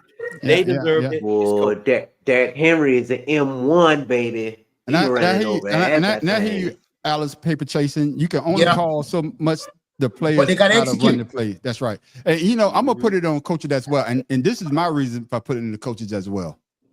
If you not go for the too early, you take the extra point, you're only down by 1, right? Mm-hmm. Yep. Then once you score that touchdown, likely cost that touchdown, all you need to do is what? Take the field goal. Extra point. So the game is tied. Right. So you outcoach yourself. That's right. And not trying to say, the one person I hate this motherfucker more than I hate Lou Holtz. Motherfucking goddamn Phil Simpson. What the fuck is Chris Sims? Chris. Let me tell you about that. Sorry ass non-football. Hold on. Let me get mine out first. Then you can have it. Take a number. Take a number. Pharaoh will tell you, I can't stand that bitch. I can't stand him. That's why we not gonna get no sponsors, because I be talking shit about these motherfuckers. Motherfuckers be like, hell no, we can't let these motherfuckers come on TV. They keep it real. He said that it was Lamar Jackson's fault because he pumped the ball and threw it behind the tight end. Now I watched the play, and Lamar Jackson rolled out. He waited, threw it, and like Pharaoh say, if you hit your hand, you gotta do what, Pharaoh? No, exactly. I said if it hits one hand, it's if it hits one hand and you drop it, it's the receiver's fault. But if you hit both hands and you drop it, it's the quarterback's fault. But he didn't the goddamn both hands. It ain't the quarterback fault. It's his fault because this motherfucker was thinking about eating. So shots. Can I ask a question? Getting back to Chris Sims, bitch ass. Yeah, but this motherfucker, man. Hold on, hold on. You can ask the question. Let me get back to Chris. Take the number. We ain't call your number yet. Yeah. You number 20. We only on 2. His total goddamn career, he's always been a goddamn backup. And I don't think he threw more than 13 touchdowns. I don't think he got more than 3,000 yards. Yeah, he made it to the goddamn league, but you made it to the league. Oh shit, I can't believe I'm saying this shit. Goddamn math professor. Now I'm sounding like Snoop Dogg. He made it to the league because of his daddy. Well, yeah, without question. Without question. No. Without question. You know why I'm saying that, man, professor. No, that wasn't why. Goddamn, man, professor. You got me. That wasn't why. Professor, you got me. God damn it. Oh. No, that wasn't why. He made it because his daddy. Go ahead, Shotzi. He said, but here I just got one question for y'all. All right, what's the question? Most people, when they talk about a team, a football team or an organization, and you think of their legends or big guys, right? Or when you say New York Giants, what comes to your mind? Lawrence Taylor. Huh? Lawrence Taylor. Lawrence Taylor. Yeah. Bill Parcells. Yeah. Hey, did Tim Lamar Brown. fumble the ball? I didn't see that fumble. Did Lamar fumble? Yeah, Lamar. No. Yeah, he did. Oh, I Yeah, he not Lamar. fumbled. I meant to Yeah. say, Henry. Did Henry fumble? No, Henry. I don't remember him. No, Henry didn't fumble. You know That's what I'm saying. Okay, I'm looking at Alex Paper Chaser. He say, Yeah, I was trying Henry to. I was fumble. trying to recognize what he said too. Okay. No, Mark Andrews, Lamar Jackson, and Tylen Wallace all fumbled. Okay. Nobody else fumbled. Okay. I thought. Okay. That's okay. what I thought. I was looking at Okay. the stats. I'm Yeah, like, I yeah, don't remember yeah. seeing Okay. him fumble. Yeah, but go ahead, Shotzi. My bad. But back to your punk ass boy, Sims boy. Ain't my boy. That King boy. Listen, everybody likes to talk about your boy in Chicago that won the Super Bowl. At the beginning of the game, man. That wasn't Henry. That was That was Wallace. Wallace. That was the Wallace. Derrick Henry on the, didn't fumble. kickoff. Alex. It was on the kickoff. Yeah. And if he fumbled, they didn't lose it. That was Tylen which Wallace is that what had counts. that fumble. Yeah. Okay. Yeah, he must didn't have his glasses on. I got you. But go ahead, Shotzi, man. So I'm saying, when you think about New York Giant lore, you would think that somebody would have a name. You pay the Mannings. They, much as I hate they asses, they got something to fall back on, right? Yeah. So when I think about the New York Giants, I think about Mark Bavaro, Lawrence Taylor. You know those guys. I don't think about Phil Sims. Man, Who they is suck Phil ass. Sims? Phil Sims is just like your boy I don't Trent give a fuck that Dilfer. they won. They He didn't suck. do jack. So New how Orleans should hate how these did his motherfuckers, son but get they a make their job? money off of us. I could say this. Trent Dilfer is Super Bowl winning quarterback though. Brad Johnson. Yeah. So was Phil I'm, Sims. I'm just saying, Yep. and that's exactly what. Hey, that's exactly what they're gonna say. I don't give a damn how you got there. I don't give a damn how you win it. When you look at their resume, you're gonna see Super But I Bowl just winning asked you. quarterback. But I just when- asked you at the Not beginning. just You once. asked the whole I got panel, you. When I you got think you. about the New Nope. York Giants, I got you. do you I think got Phil you. Sims? I got you. Yeah, because he was the quarterback of You two have of to. those Super Bowls. You You have have to. to. Most New When you York when you Giants think, fans, and this is what I'm about to say. don't think about Phil Sims. This is gonna fuck you up right now. When it's all said and done, Dan Marino will go down as one of the greatest quarterbacks ever. Right or wrong. But he never won a Super Bowl. He's the Charles Barkley of the NFL. Right. So just like Deion Sanders said, when you talk about Hall of Fame, there should be two levels of Hall of Fame. There should be Hall of Fame, no rings, and Hall of Fame, motherfucker got rings. And Charles Barkley even said that. Charles Barkley said that. He even said that. I give him credit for that. He said, "Yeah, I'm probably one of the 50 greats, but I shouldn't be in the same class as the brothers that seen the Hall of Fame that won rings. I'm not in their class." Nah, And he even said that. Nah, Crosby, I can't agree with you on that. Overrated? No, I'm just saying I can't that. agree with you on that. Now I'm No, saying he's Marino overrated. No, Hold on. How old is Carr? Carl is Carl is a little bit younger than me. Okay, yeah, I graduated high school with Carl. He probably about 46, 47 maybe. Dan Marino set the standard for quarterbacks in the 80s. 49. 49. So you should, Carl, you should definitely know then, my brother. Yeah. Marino played quarterback in. No. I was just gonna say Marino played quarterback when cornerbacks could actually tackle the receiver before the ball arrived. Hey, let me say this. Carl, make sure you don't put your address because my brother-in-law is a big Miami Dolphin fan. And he will come and find you. Hey, so you better say nothing about this goddamn Dolphins, especially damn Marino. And my cousin Daryl, R.I.P. Rest in peace, my cousin. But they love the goddamn Dolphins now. What do you say? You see right there, leave my quarterback alone. I'm telling you. Bro, don't you talk about Dan Marino. Don't you do it. Look at Carl. Well, I mean, Carl is one of the smartest brothers I know, but Carl, on this one, you're wrong. I'm sorry. Yeah. And I don't have a highlight. I don't have a highlight for that next game because we're gonna. You don't need a highlight for that game because was the head coach right from the Houston Texans? I'm talking about D'Amico Ryans. Was he right, fellas? Knew going into this game, man, it was us versus everybody. Right? When I say everybody, it's everybody, all of whatever. Everybody, the naysayers, the doubt, right? Everybody we had to go against today. And, going with that, knowing going into this game, what we were up against, we can't make the mistakes that we made, right? We had a lot of self-inflicted mistakes that happened. Whether it's special teams, not converting our kicks, defensively, not being where we're supposed to be in coverage, all offensively, not protecting our quarterback and keeping him clean. So, you marry that on top of everything else that we have to deal with. It's going to be a really tough uphill battle. Hey, Matt, Professor, I'm coming to you first. Did the Texans get a raw deal against the Chiefs?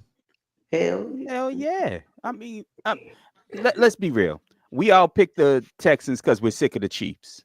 Those of us that picked the Texans, we're tired of the Chiefs. We're tired of we're tired of the pub they get. We're tired of everything. I'm so tired of all of this. Shut up. I could have swore I was answering this goddamn question. Shut up. But anyway, let me recollect my thoughts here. But the problem I have with the Chiefs is they sit there and pound their chests. They sit there and pound their chests like they just did something big, when you clearly needed referee help. And I don't give a fuck what the commissioner said. I don't give a damn what the referees say about the game. The fact that the only team that seems to get a lot of help from the referees is the Chiefs because their offense is not as good as it was. Their defense is not as good as it has been. They're the only teams that get these margin calls. They're the only ones that benefit ever. A margin call is going to go to Chiefs way one, no matter what happens. And the fact that you could see the writing on the wall with the NFL because they saw the Super Bowl ratings last year with the Swifties all watching the game. So they want a piece of that again if you want to go into conspiracies. Yes, the Texans got a raw deal. They played much better than the Chiefs did the whole game. They should have won the game, but it is what it is at this point. And shots, now it's your time for you to do. But I'm going to say this, something that you just say, the numbers are up. And then they had the wonder kid, Caitlin Clark. Was she in there with old girl? With Taylor, yeah. So, woo, man, that made the numbers go up even more. So, did the Texans get a raw deal? Try to AJ Brown something real quick. I can't stand nothing Chiefs. Just know that. I can't. You can't play against the referees and the team. It's not gonna work. And I'm fucking tired. I don't want to hear shit with Chiefs. I didn't even dislike the Chiefs, but the way they're acting like treating the Chiefs right now, I'm about to be like, I can't stand them motherfuckers. I got you. That's just the vibe they give everyone, bro. All right, Tim Dawg. Did the Texans get a raw deal? Man, they got more than a raw deal. They got, the cheap special with no sauce. No sauce. That shit was just dry. That shit was dry than a motherfucker. When referee gonna call a roughing the passer when old boy obviously had his arms up and Mahomes gonna fall down, throwing his hands up like he's supposed to get the call, then there's a flag. come on now. Anytime another a player. receiver is a 50-50 ball, I remember one when the defender turned around, looked at it, and tried to intercept the ball, but they're going to give him a pass interference. I mean, come on now. Yeah. I agree with you on that. And why is it that every time Kelsey gets pissed off and mad, all of a sudden the ball just magically goes to him? Come on. Yeah, I agree with you. Well, he's probably one of the best tight ends to ever play the game. I'm not gonna take that away from him. But Pharaoh he King, earned that shit. Yeah. So, but Pharaoh King, did the Texans get a raw deal? They knew going into this game, just like D'Amico Ryan said, that I remember I told you guys we had to pick him against Taylor Swift and the crew and the referees. He had to go. They had to go through those three people before they can even get set foot on the ground. And I would say that they're the new Patriots. Yeah, they're the new Patriots. And we know that he's going to get these phantom calls of pass interference, especially when he went to run out of bounds and he pulled up. And my man hit him. I'm so glad that they didn't throw a flag on that, because that just goes to show you that he knows that he's going to get these calls. Yeah. Go ahead, Shotzi. You digging that? You want to say something? I heard you. Go ahead. No, I was agreeing with what King was saying about that play, but on a real though, this was not even a playoff game. This was all just a celebration of Travis Kelce and all of them. The Texans went into this game fully knowing that they were probably not going to win. Yeah, I don't think that Kelce knows that he's dating a white girl, because he's still doing black people dances in the end zone. So I think he's still confused. He's dating. He dated a black woman so long. I don't think he's confused. I know I think he's in the ratings. That's why every time he catches the ball, they show Taylor Swift, and I'm so tired of seeing that shit. Did you see Travis Kelce's last girl? Yeah. She's on whatchamacallit right now. Well, I know why he left her. Yeah, that's fine.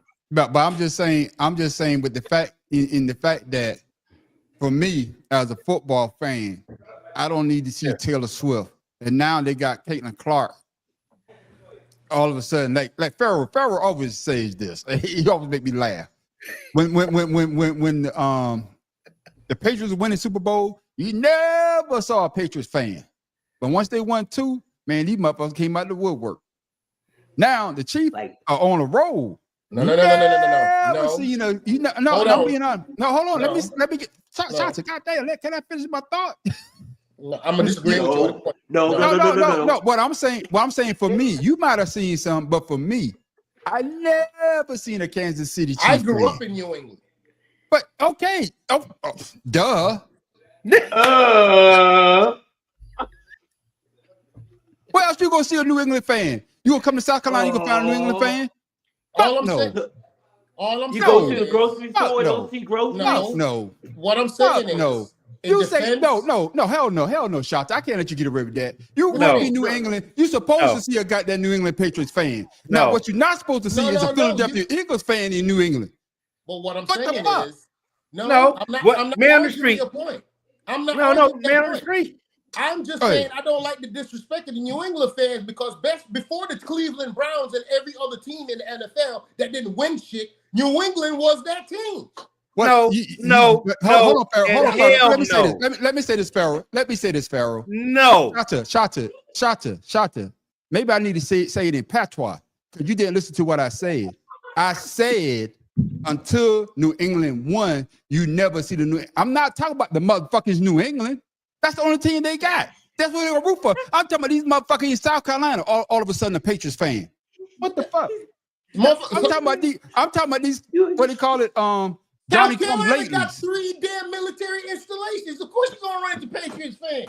No, Shada. He missing the whole goddamn thing. I got this, man. I got this for you. What I'm telling you is, until they started winning, people in Atlanta is wearing New England fans. I mean, they Patriot stuff. When I'm out in California, people wearing Patriot stuff. It ain't about if you got military bases. We're talking about the local people. We're talking about people that ain't never even seen New England before. All of a sudden, they got these Patriots jerseys on. so But now that they're bandwagoners. now that they're irrelevant, you see a bunch of doggone Chiefs fans, and I only knew 3 Chiefs fans my whole life, and I've been on all the military bases. So don't sit here and tell me that these people are not bandwagoners. Don't And tell that's me what that, I'm saying. because I'll tell you this: Yeah. when the motherfuckers start wearing these Washington Commanders shit, I know damn well that those people are bandwagon motherfuckers. So don't tell me they're not bandwagon fans, dog. They And are that's what I'm bandwagon saying. fans 1,000%. And that's what I'm saying with the First And of I'm all, done. First of all, everybody's got. You can't just say, "Oh, it's this team." Because Seattle, when I lived in Seattle, it was the same shit. That's why I can't stand them motherfuckers. But I was in Seattle. But when I left Seattle, guess what? I still see motherfuckers walking around here in Florida with Seattle. You made a point then. Yeah, you made our point. You made a point. What are you talking about? What the fuck are you talking about? I'm saying I didn't like the New England slander because New England was that team that nobody liked. Man, fuck New England. You wait till I see you in Fuck person, Tom man. Brady. Fuck Joe Pescopo. Fuck the Brady Bunch. Joe Fuck Piscopo. everybody.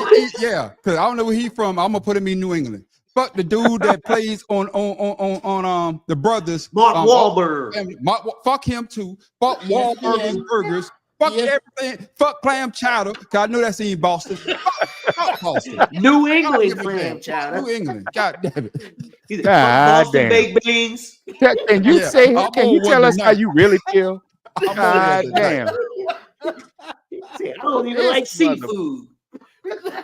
And I don't like seafood. Hey, So they got clam chowder in San Francisco too. I've been there since shit. But I guess what I'm saying. I guess what I'm saying is when you're dealing with the Chiefs, they get the same treatment as Tom Brady because we all know the Tuck rules was Untouchable Tom shit. Brady. The Raiders not supposed to be the Raiders. And then what? And then hitting the quarterback below the legs. That's Tom Brady because remember he got hurt doing that play. So they do that. And now I think that Patrick Mahomes is really getting the same treatment. And it's not just us that sees it. I think everybody sees it. Because tell me That's what what's makes the it bad. difference between if you saw the plays, Farrell even said it. You saw the plays, Tom Brady, Patrick Mahomes, he tried to hold up so the guy could hit him. And even Troy Aikman called it out. Troy Aikman, look, he hold him up. And then when he got the other penalty, the rule is what? 1 step before you can hit him, right? The guy was 1 step and they threw the flag. And then the other one, he slid late.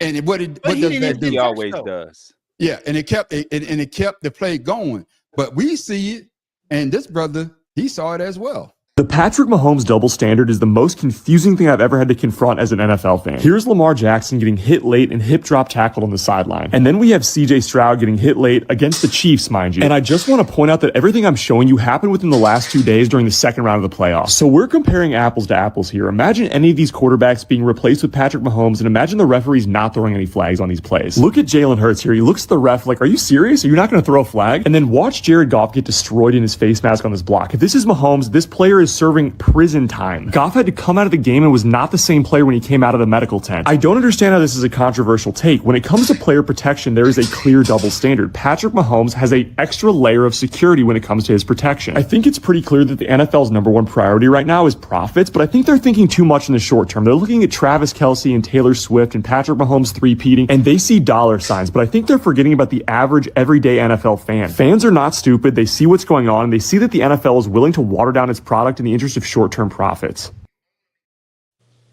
Shota. That sounds like something somebody on here said a minute That's ago. right. Shota. It's Patrick Mahomes. He's getting the presidential since you lived in New England. There you go. Well, you're trying to say preferential? Yeah, thank you. Okay. Is it a double standard for all the other QBs not named Patrick Mahomes or Tom Brady? Since you lived in New England, I'm gonna put Tom Brady in there. Well, while y'all sitting here and laughing, having a good time with it, this is the same thing I've been complaining about all season. If you go back and watch the tape, I've been complaining about this all freaking season since I joined this podcast. So I don't understand why you would ask me a question about something that. Hold up. That's something. Wasn't there a game where Kansas City was playing and Patrick Mahomes runs out of bounds on the first down, and then on the very next play, it's supposed to be like 2nd and 8, but they gave him another first down. Bro, it's I'm like, what the? But it happens, and like I said, I've been calling this shit out since we started. They do not treat black quarter when they see a black quarterback run. They don't see a quarterback. They see a running back or athlete. Because every time one of our black quarterbacks get lit up, it's like, oh, he's a tough guy, he's an athlete. But you freaking daggone, you brush against one of these quarterbacks and it's, oh yeah, he put. Tony Romo does that shit all the time. Yeah, he was a little close, all up in his helmet area. These black quarterbacks are getting mauled all the way out of bounds. So I'm coming to you, Tim Dawg. And I'm gonna say I don't think other quarterbacks don't get that call. It's only seen that Patrick Mahomes get that call. So I'm not gonna say it's a black or white quarterback thing. It's only Patrick Mahomes from what I've seen. No, it happens to more than Patrick Mahomes. Because I watch it every freaking week and I call it out. My wife will come here and tell you, see, man, he's doing this shit again. Every week. No, what they were talking about the last week. I'm talking about for the whole season as well. But yeah, for the whole season. But is it a double standard that Tim Dawg? Go ahead. Hell yeah. Come on. Yeah, man. I agree with you. That was excessive. Carl. I mean, go ahead. And the thing is, they throw flags on Patrick Mahomes because they anticipating something. And like everyone is saying, Patrick Mahomes knows he getting these calls. So he'll wait there on the sideline and see if he'll get a call for getting hit. And if he does, what's the first thing he do? Throw his hands up looking at the refs. Y'all forget about last year. Y'all forgot about last year before they got to, I forget what round it was, but you remember Man on the Street when we was watching the game and the guy had an A-line straight to Mahomes? Yeah. He pulled up. Pulled up. And the other play, he was running off to the right, and the dude ended up running to the damn guy that wasn't even blocking, but he made him block him. Yeah. So he could run past him. Yeah. Those are blatant, like, they don't want to touch him. Not to mention the times where he run down the sideline and fake like he's going out of bounds and come back in. Exactly. Yeah. Exactly. Yeah. And Joe said it. Mahomes is the new face of the league, taking Brady's place, and the refs pushing him to a three-peat to erase Brady's face off the fans back. God damn, Joe. Hey, Joe, I get that. Like a conspiracy, brother. Until he makes 8 Super Bowls and 10 Super Bowl appearances, he can't do it right now. But Shata, not Shata, I meant to say on Mad Professor. So it Patrick Mahomes, he knows that he's going to get the call. But do you think that the league's going to do something, or it's going to just let it keep going the way it's going? Why would they do something? This is right now. He's their money man. I mean, why would you take away your best asset? No. I mean, it don't make it'd be just like you shutting down the Audacity podcast because you think it's too successful. That's I right. mean, it's I wish my bomb was working, boy. I wish my bomb was working. Boy, you hit a good one. I mean, of course, it's gotten. But the thing of it is, the league don't care that it turns off the casual fan. That's right. I mean that it turns off the casual fan because they know fellas like us are gonna watch. We have to watch. Yeah. We if we don't watch football, like in the next 3 weeks when the final gun goes off on the Super Bowl, all of us gonna be into a depression. Yeah, we be a withdrawal. It happens every year, but the casual fan, they don't give a shit about like that. And that's the problem, is we're accepting this because we have no other choice. They know we love football, so they don't care to change it. And they never will until people. It's just like earlier today, I think it was today. So you call us addicts? Oh yeah. Oh fuck yeah, man! I got a drip going right now. Y'all just don't see the bitch. But it's just like Alvin Kamara was brought up. I think yesterday on his Instagram page or something about who he backs as the head coach of the Saints, and people that don't play football shouldn't have a say in it. Well, brother, the people that don't play football are the ones that pay your fucking salary. So you can go ahead and talk that shit all you want, but the fans have every right to criticize what's going on with the league. And I'm so goddamn sick of this league pretending that the shit ain't happening and saying, hey, we got a good product going on. They're going to be just like the NBA in a few fucking years if they don't fix it. Where people are being shared off from the NBA because they're sick of being pushed. They're sick of one player and one team in particular being pushed in their face and then having every damn opportunity to change the rules or to overlook shit that they're doing to make them the more popular option for everybody. Like I get tired of watching the fucking Chiefs every few weeks on a primetime game. I fucking do. And that's becoming an issue. I'm still gonna watch football, and that's the bigger issue. Yeah. And you know, I've been trying to get help though. Yeah. I'm coming to you, Pharaoh. I'm not. I ain't gonna lie. I'm coming to you, Pharaoh. My thing is, you know, you heard what the math professor said. Oh yeah. But I know, just like in basketball, they love the 3-point shot, and that's why the ratings is down because now everybody shoots a three. But in football, especially on the offense, we want to see the scores. You know, that's why you didn't get the offensive pass interference in the Ravens game, where we all saw my man push off on the defensive back. We all saw that, but you didn't get that. The call went the other way. So if the NFL doesn't fix this, do you see the defenses just like my man did for the Texans? With the dude with the Jags said, "The hell with it. They ain't gonna do nothing.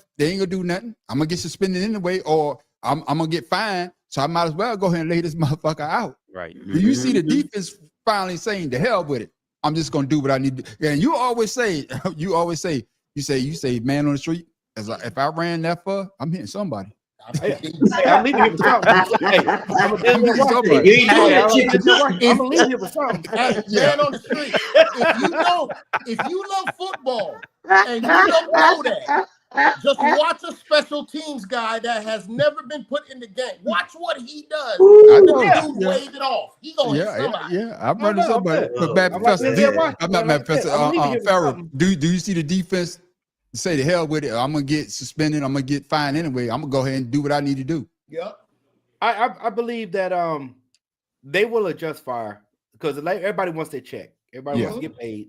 A lot of people gonna make business decisions over, the fines and things of that nature. So I do believe they will adjust. But what I will say is it's gonna be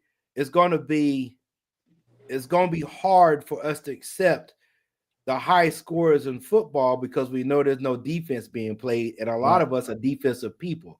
We like to see a good defense. Offense is fine, but we like to see defensive people knock motherfuckers out. Yep. Yeah. You know, and it's that I know it's a gladiator sport. It's almost like hockey. If they could give us the 5-minute, penalty for hitting, for instead of a sportsmanlike conduct, just give them 5 minutes where you can't come back in. Right. I think we'll be okay with that. I got you. But yeah, I don't see that. I don't see them. They're gonna adjust fire because everybody wants to get their paycheck. All right then. But man, good conversation, my brother. Like always, man. We always have good conversation. But ladies and gentlemen, it's that time. It's down to the final four. So it's time for what? Let's pick them.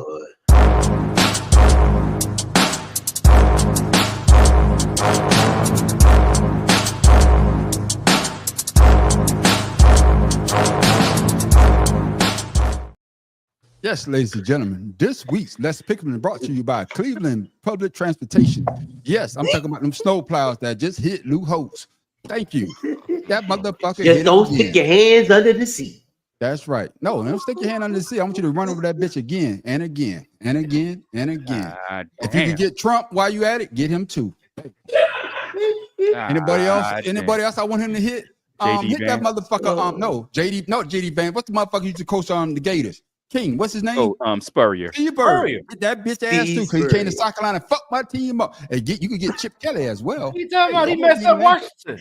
Hey, no, he's talking about the fighting chickens. It's time for Let's Pick 'em. Represented.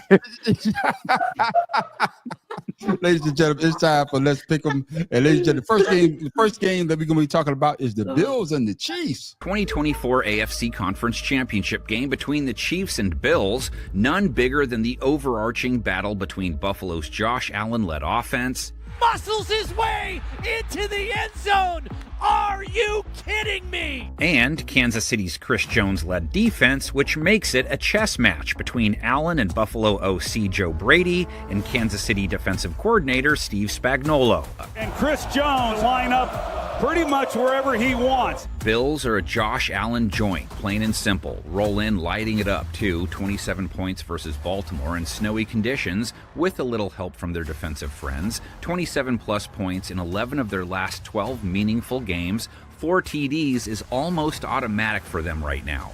And that's why you hear the MVP chants right now. Allen has been whatever the offense needs him to be week to week, but the defensive game plan starts with stopping him.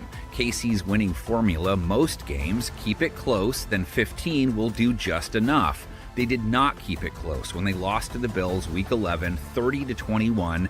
Allen, 260 passing yards and a touchdown, 55 rush yards and a TD. Scampering to the end zone, and he's in for the touchdown. Bills, second most points per game in 2024. Chiefs, fourth fewest allowed.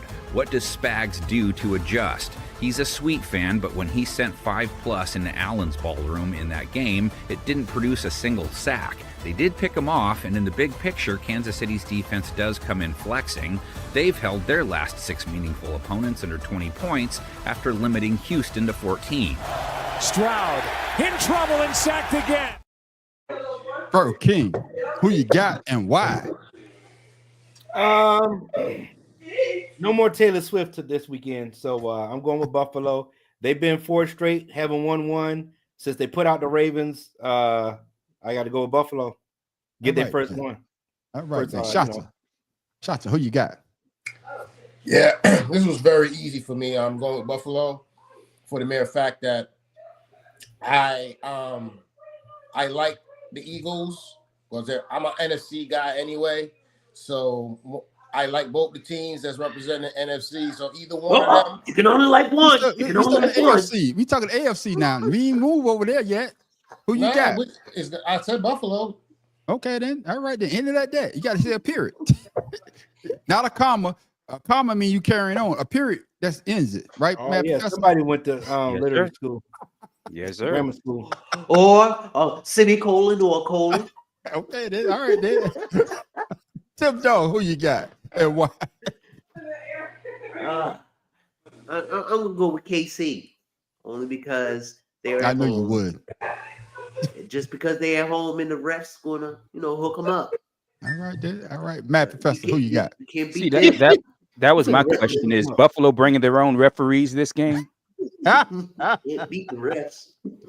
Because the refs are undefeated; they're 1,000-0. So there you go. So, I mean, as much as I want to pick Buffalo, because I think Buffalo is still a more complete team, even with did Pacheco play this weekend? He did. Yeah, very little though. I don't honestly, I don't see KC. If the game is called properly, KC's not winning this game. Yeah, so if I'm gonna put my money on any team, I would put it on the Bills. Yeah, and this all I know it's only 1.5. I'm gonna take the Bills as well. Going back to what I think was that AFC Championship, the year I think the Chiefs last year. No, it's a couple of years. Was it last year when? No, they changed the rule last year when both teams get possession. Yeah, and of course, but they still had Tyreek Hill. Tyreek Hill was still on the team, so it had to been a couple of years ago. Oh, that was I think that's their first Super Bowl. I think that's their first Super Bowl that they won. And because Tyreek's on the team. Yeah, the first, and they lost the second one to Tom Brady at Tampa Bay. So his first Super Bowl that he won. That's why I'm gonna give it to Buffalo, because that's why they created that rule. Because we wanted to see what goddamn Josh Allen would do if he had got the ball back, but he never got a chance to. Because who was expecting Patrick Mahomes to go down and threw it to Travis Kelce and took it on, and when I think that was their first Super Bowl, if I'm not mistaken. I was pointing earlier when I said Buffalo before y'all decided y'all wanted to clown. I just wanted to point it out that the couple times that Buffalo went to the Super Bowl, those were all NFC East teams they lost to in the Super Bowl. Yeah, we know that. I know that, but what I'm saying is he wasn't. I'm just saying that's the point I was saying. They are over against the NFC East. Period. They don't want to see none of them teams. Buffalo. Yeah. That's why I think Buffalo, because no matter who they play, they over against the NFC East. Period. That's true. That's true, but I might be 0-5 after 3 weeks. Yeah. All I can say, it's going to be a good game, but like I said earlier, I'm KC out, man. I'm KC'd out right now, and not trying to say that I don't think that it's rigged like a lot of people say, but it's rigged to the point that we could actually see the referees, the motherfuckers look at Patrick Mahomes, they like have hand on the flag like it's a gun. Yeah, Patrick. You want me to throw it? You want me to throw it? Ask him. There it is. I would say Kansas City. I agree with Joe. Kansas City to win, but I'm tired of Taylor Swift. I'm tired of seeing all the extracurricular bullshit that goes along with it. If they kept the football, hey, I'm with it. I think we all could agree on that. The thing is, every time a ref throw a flag, they get a ticket. Yeah. And you know what else? Fuck Travis Kelce. He don't like gumbo. I'm not saying everybody will have to like gumbo, but he hates it, so fuck him. Man, fuck Travis Kelce because they motherfuckers try to give him say he started the fade cut. So fuck him with that too. That part. Motherfucking brothers getting fade forever. Motherfuckers getting fade back when they couldn't even have a goddamn razor with a goddamn just a razor blade and fading that bitch up. Kunta Kinte would slap the hell out of motherfucking Travis. Man, you ever see them Africans doing Yeah, I know. No motherfucker cut hair better than a goddamn barber. Yeah, with a razor. I'm not saying everybody got it like gumbo, but damn that. Fuck him. Yeah. And fuck Lou Holtz too. Lou Holtz don't like gumbo either, because motherfucker got to take his teeth out and eat that bitch. So fuck him too. What's going on with you and Lou? Fuck Lou Holtz, man. That racist bitch. Fuck him. And he also ruined the Google the Gamecocks. Then you be saying to fuck him too. Fight the chickens. I already know that, but damn, it's like he did something personal to you. Yeah, his ass he was did. born. His ass was South born. Carolina. Ah, damn. Look, nigga, we're gonna start his calling ass you. was born. Fuck We're him. gonna start when it comes to Lou Holtz. We're gonna call you Rush Limbaugh. You ain't trying to call me Russ. No, fuck him too. His ass dead. So fuck him too. Dig his ass up and I'll kick him in his ass. Put it back in his goddamn grave. Fuck that racist bitch. Yeah, the man on the street on the rant tonight. Hey, this is the new year. I'm not holding my tongue for none of these motherfuckers. Hey, fuck him.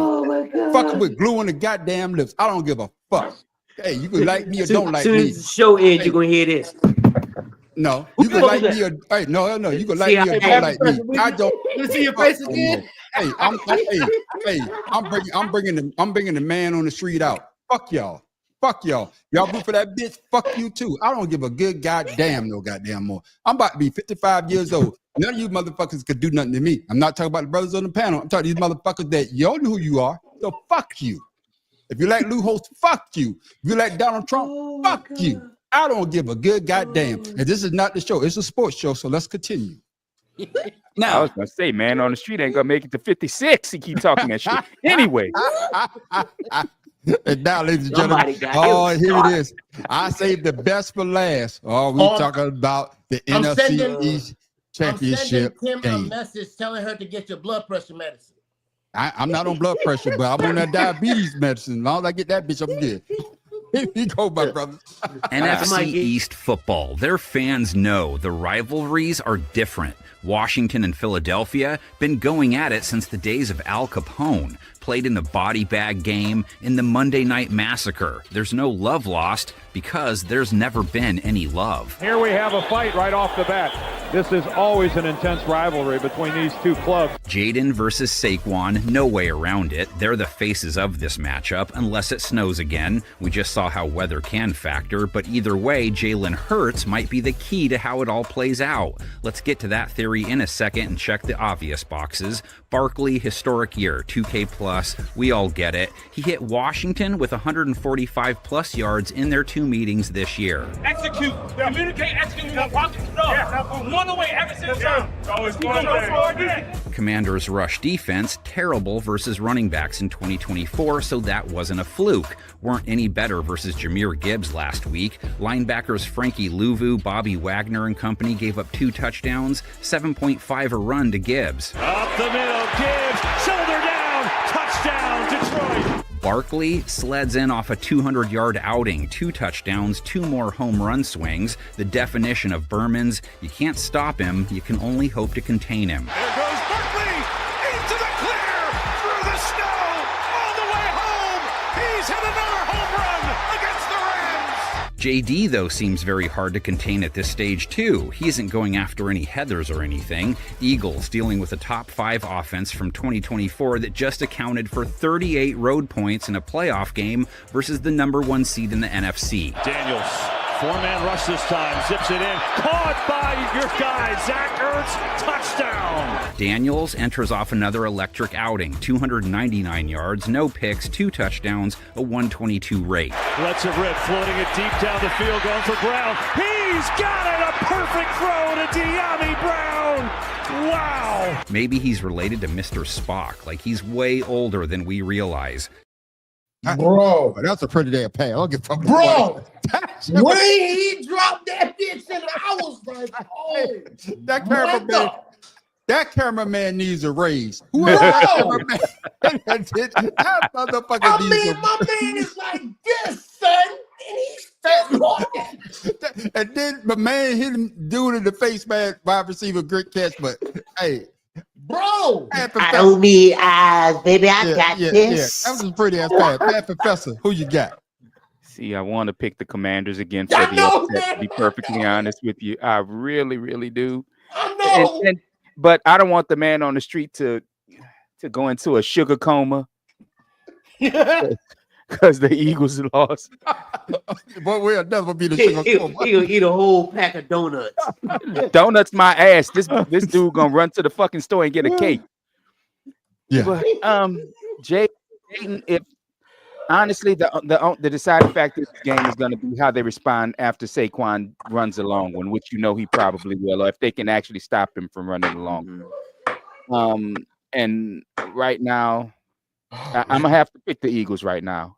But I may change my mind 10 times between now and Sunday, but right now I'm gonna take the Eagles. All right, then. Shotzer, who you got? Hey man, can you save me for last? I'm still. Tim Dog. See, that's why I was talking so long. I was trying to make up my damn mind. Yeah, Tim Dog. Who you Give got? me the Commanders. Give me the Commanders. Right, Only that's what we're because talking about. Philly, you got Hurts. He's not 100, so he's not going to be running. So they're going to depend on Saquon a lot, which means they're going to stack the box. Probably. But keep did you the see what he safeties did up when close. after he got hurt? Yeah. Listen, hey, look. I'm gonna go with the I'm gonna go. I thought you said you was going last.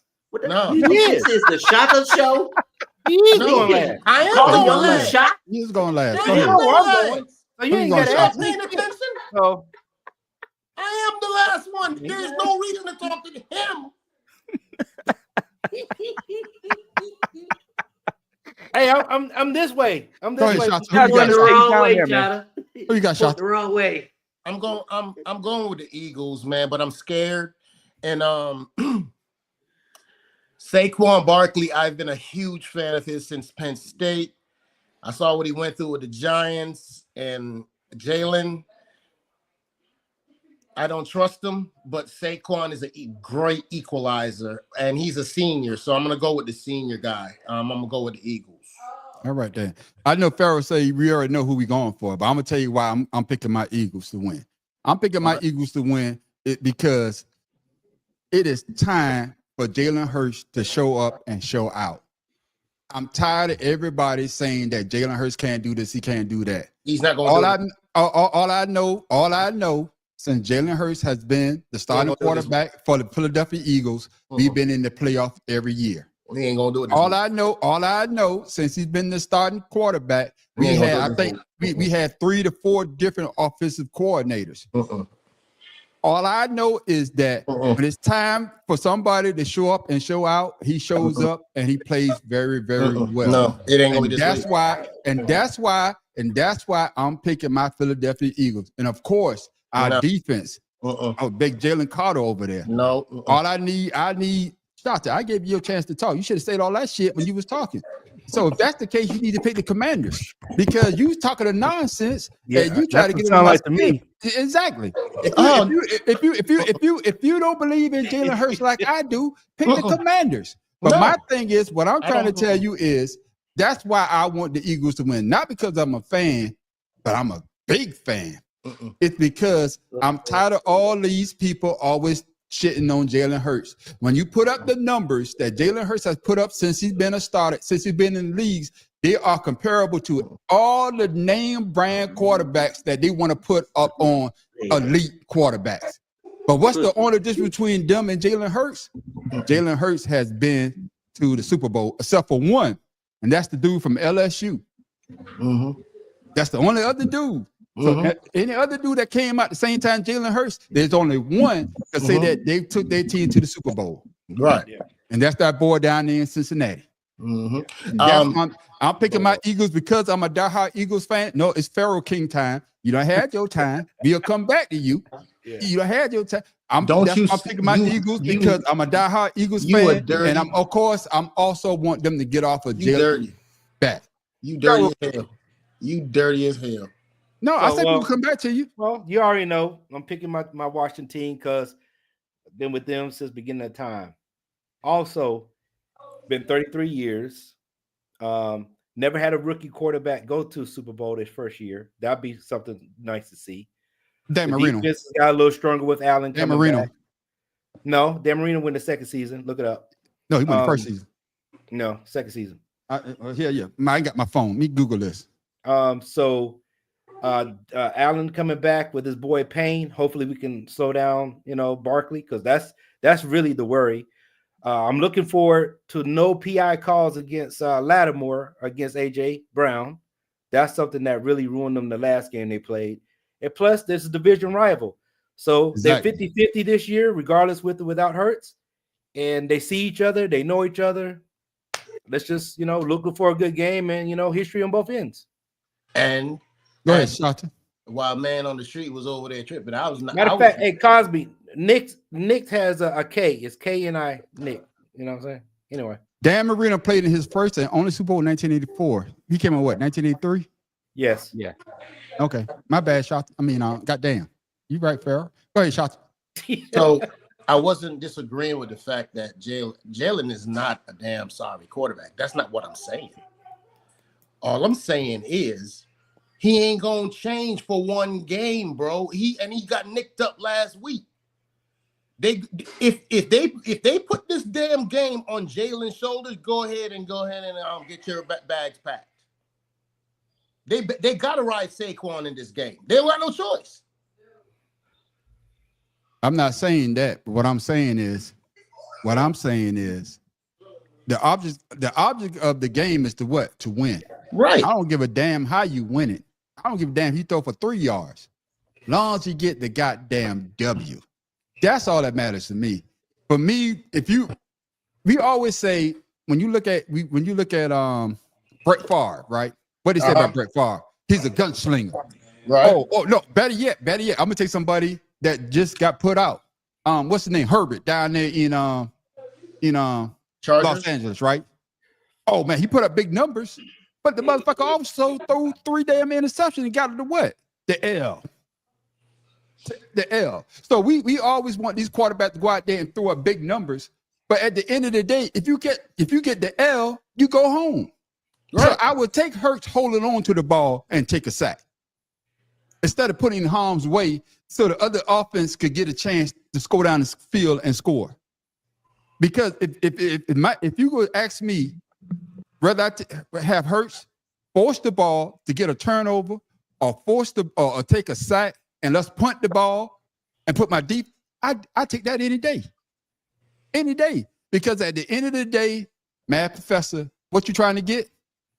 The W. Hey, nobody said nothing about Trent Dilfer throwing for fucking million yards. Nobody said nothing about Brad Johnson when Tampa Bay won, throw a million. They just said make sure you don't turn the ball over and manage the game. And if you're getting paid to do that and you come out with a W, I'm cool with that. Carl, I will agree with that with Favre being overrated. Favre overrated. I forgot about his bitch ass. Fuck him too. Yeah, vastly overrated. Yeah, stealing from his own goddamn people because he wanted to build a goddamn volleyball court, knowing his daughter was going to drop out of goddamn school anyway. I don't even know that bitch graduate. Fuck her too. Oh my god, because she made the motherfucker build a goddamn shit, stealing from the motherfuckers that need the goddamn money. Your ass got money. They paid you to go do some goddamn speeches. Your bitch ass didn't even do that. Then you're going to talk on, man, fuck Brett Favre. Fuck him too. Fuck his number. If you're a Green Bay Packer, fuck you too. That's why I'm glad we beat y'all bitch asses. Go ahead, Hey, you gotta add. My bad, man, Professor. I'm on one tonight. One. Oh, you gotta add. What's the guy just went from the Jets? Oh yeah, man. You know I can't stand his bitch ass too. Oh, Aaron Rodgers. You gotta add him. They already say that. Before I come back to you, Tim, dog, they already say that the Vikings might try to get him. So if the Vikings get him, that's the saying, right? Who took the bitch ass goddamn who we just talking about? Brett Favre. The exact he left. same route. He left. And Vikings are looking at him. That's right. He left Green Bay. He went to the Jets. And then Brett Favre ended his career with the Vikings. If I'm not mistaken, gonna do that. If I'm not mistaken, it was 2 seasons with the Jets too. That Brett Favre did, if I'm not mistaken. I'm just saying it's the same route. Hey, He ain't gonna do that because then he'll have to face Green Bay twice a year. I'm just saying, Tim Dog. All right. He don't want to run up against Love. I'm just saying, Tim Dog. I would love to see it. Tim Dog, I'm gonna get your final. I would love to see it. Hey, well, let me get. This will be the final thought. It's did the divisional game live up to the hype that y'all wanted to see, Tim Dog? You can't hear you, dog. You muted, Tim Dog. You muted, Tim Dog. No, you just hit But damn it, I'll talk. Use your working hand. Yeah, your battery probably went dead, Tim. But I think the games themselves. You're over here looking like radio. I don't think they lived up to the hype as much as we wanted. That's fucked up. That's why I'm gonna keep on talking. That's why I'm gonna keep talking, because that was low down. But they weren't as bad as they could have been. Oh God, look. Oh, especially given the weather. Oh yeah. Bro. I'm hurting over here because I just see radio now. Giving out some water at the game. Hey, damn shame. That's a goddamn shame. Black people can't have shit. But you can hear us though.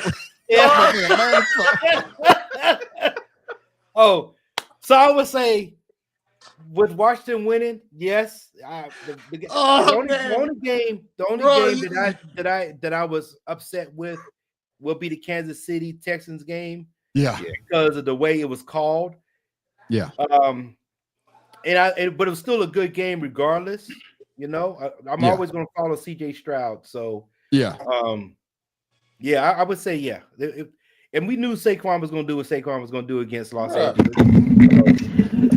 How about now? There it is. Hear you now.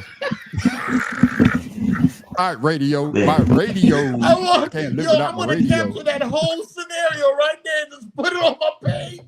Bro, you look crazy as hell. Yeah, we can hear you now, brother. That's a damn shame. Just dog, man. What you gotta say? NFC East rivals will always live up to his hype, regardless who they. You know what? I ain't gonna say nothing until Shotzer changes his beard. Fuck him. Put him on the list too. I got you. Oh damn. Damn. Oh god damn, bro. Yo, wow, boy. Y'all some wild dudes, did the NFL weekend live up to the hype? Oh yeah. I mean, especially with you know, when it gets close to the end and everybody knows that it's win or go home, and no one wants to go home. So these last 4 games, last 2 games for each division, that's going to be real intense. I got you. Chacha, your thoughts? Did NFL divisional game live up to the hype? Yeah, for the most part. Yeah, I'm gonna say live up to the hype, except for the Kansas City game because of the referees. I understand if it's a blatant foul, of course, throw the flag. If it's not, man, let these guys play. And before we move on to in case you missed it, let me ask y'all this. Goddamn, what's my thought? Man, I forgot my goddamn thought. I need to stop drinking. I guess never mind. Yeah, never mind. It was a good damn thought too. Yeah, maybe you I trying remember. to stay warm. I understand. Yeah. No, I'm hot as hell because y'all got me laughing to hear this bitch. Hey, it'll come to me. But ladies and gentlemen, now this is taken from the national championship game. And I want y'all to look at the defensive back and what he's telling the defense what to do. And of course, I think this is the first touchdown that Ohio State scored. Well, look at the defensive back on this in case you missed it. Make sure I get the right goddamn video. Where is it at? There it is right there.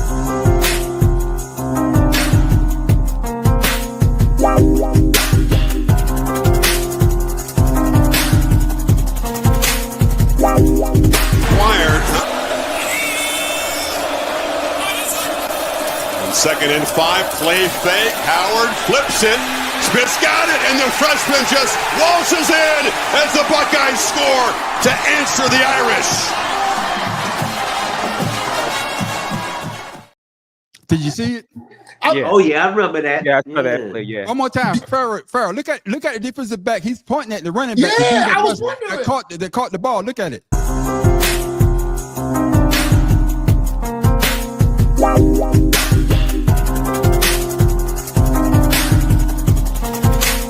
Wired. And 2nd and 5, play fake. Howard flips it. Smith's got it, and the freshman just waltzes in as the Buckeyes score to answer the Irish. Yeah. When I saw, huh? Okay, what we talking about? He's telling the running. He's telling somebody to cover the running back. Cover the running back. Cover the running back. Because he know he's got to cover somebody else. Somebody needs to cover the running back. The guy went back and then came back out. And of course, a walk-in touchdown. Yeah, okay, so you missed it. So if I'm a defensive player and I see that, I'm going to have to let them know, hey, I'm covering the running back so nobody open here. So why? But my question is, were they out of leave a timeout? person open? That's stupid. That's why he's not going to the NFL. No awareness. Get the fuck out of here. Okay, then. All right, then. Were they out of timeouts? Now I think No, it was the second quarter. You're not smart enough to make a call on the field. So when the defensive guy started doing it, why didn't you just call timeout? Why did you just cover the damn running back? Hey, there's more people to your right than it is to your left. I understand. Listen. I'm Especially saying when he goes in motion. Right, you knew the ball's about to be hiked, and he ain't gonna call timeout. Make the call yourself. I guess. I mean, for you know, I'm coming to you, Matt Professor. Maybe he can't make the call. Maybe the coach is the only one that can call I'm gonna timeout. tell you now, you're not gonna lose your scholarship by covering somebody to keep from getting in the end zone. I got you, but that when you look at that, in case you missed it, yeah, he's pointing the dude out, and that was the dude because once the play started, he went someplace else. The dude went back, came back out, touchdown. Matt And Professor. see that's my whole issue is I saw what he was pointing at because that's at a time when I had actually turned the game on, and I'm not gonna say I told you why I wasn't watching the game other than the fact that it's on fucking ESPN, who I also hate.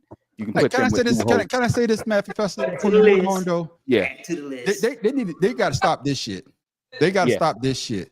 The playoff games, The championship games in game. general, championship Yeah. game, putting shit on cable. I understand everybody by now, but everybody don't have cable. I'm looking at ABC. Yeah. No, man, this shit needs to fucking stop. Yeah. It has to stop. Go ahead. My bad, Matt. Yes, I no, just had to say that, man. Go ahead. I fussed about that months ago. That every Yeah. ESPN is ruining sports for everybody because you got to pay to watch their asses. But I'm with Farrell because I saw that. I just happened to watch that play. I'm like, why is he going away from the goddamn play that he just called out? I mean, that's just like as an offensive player, as a receiver. If I see nobody on me and I point it out, and then I run a drag route rather than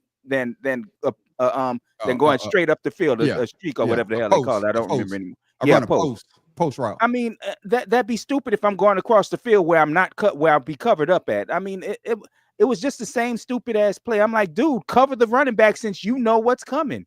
You're that clairvoyant. Go to it. It's not a post, a street pass. I got my man plays messed up.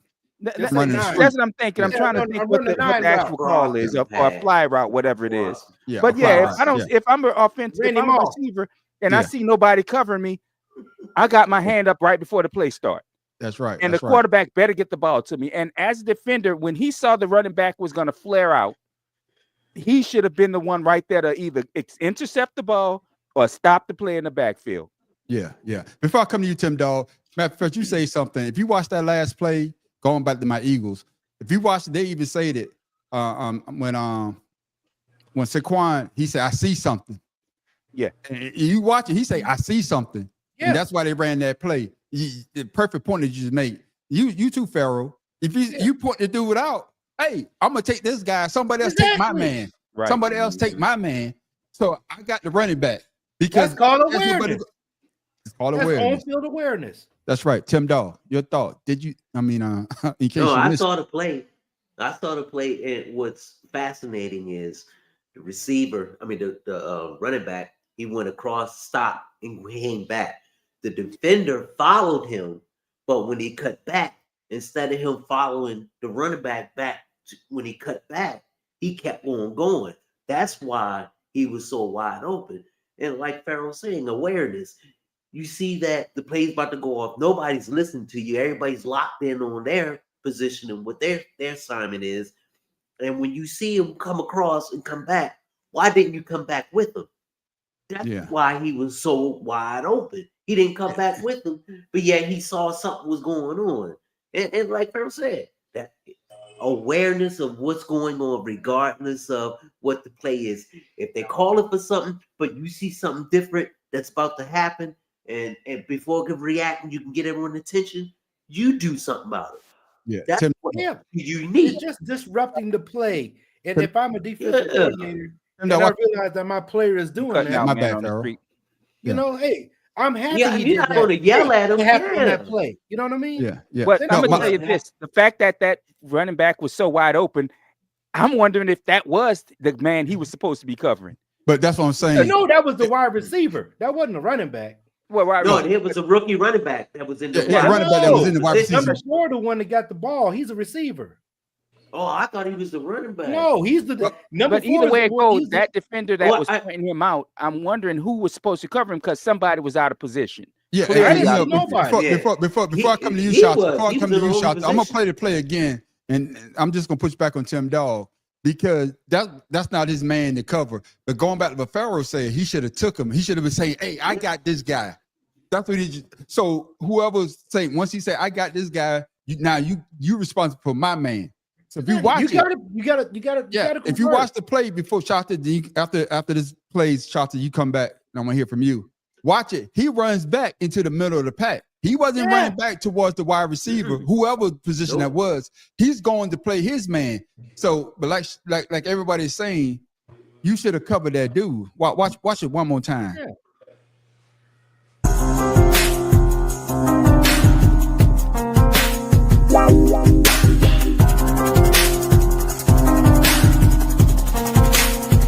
Wired. On 2nd and 5, play fake. Howard flips it.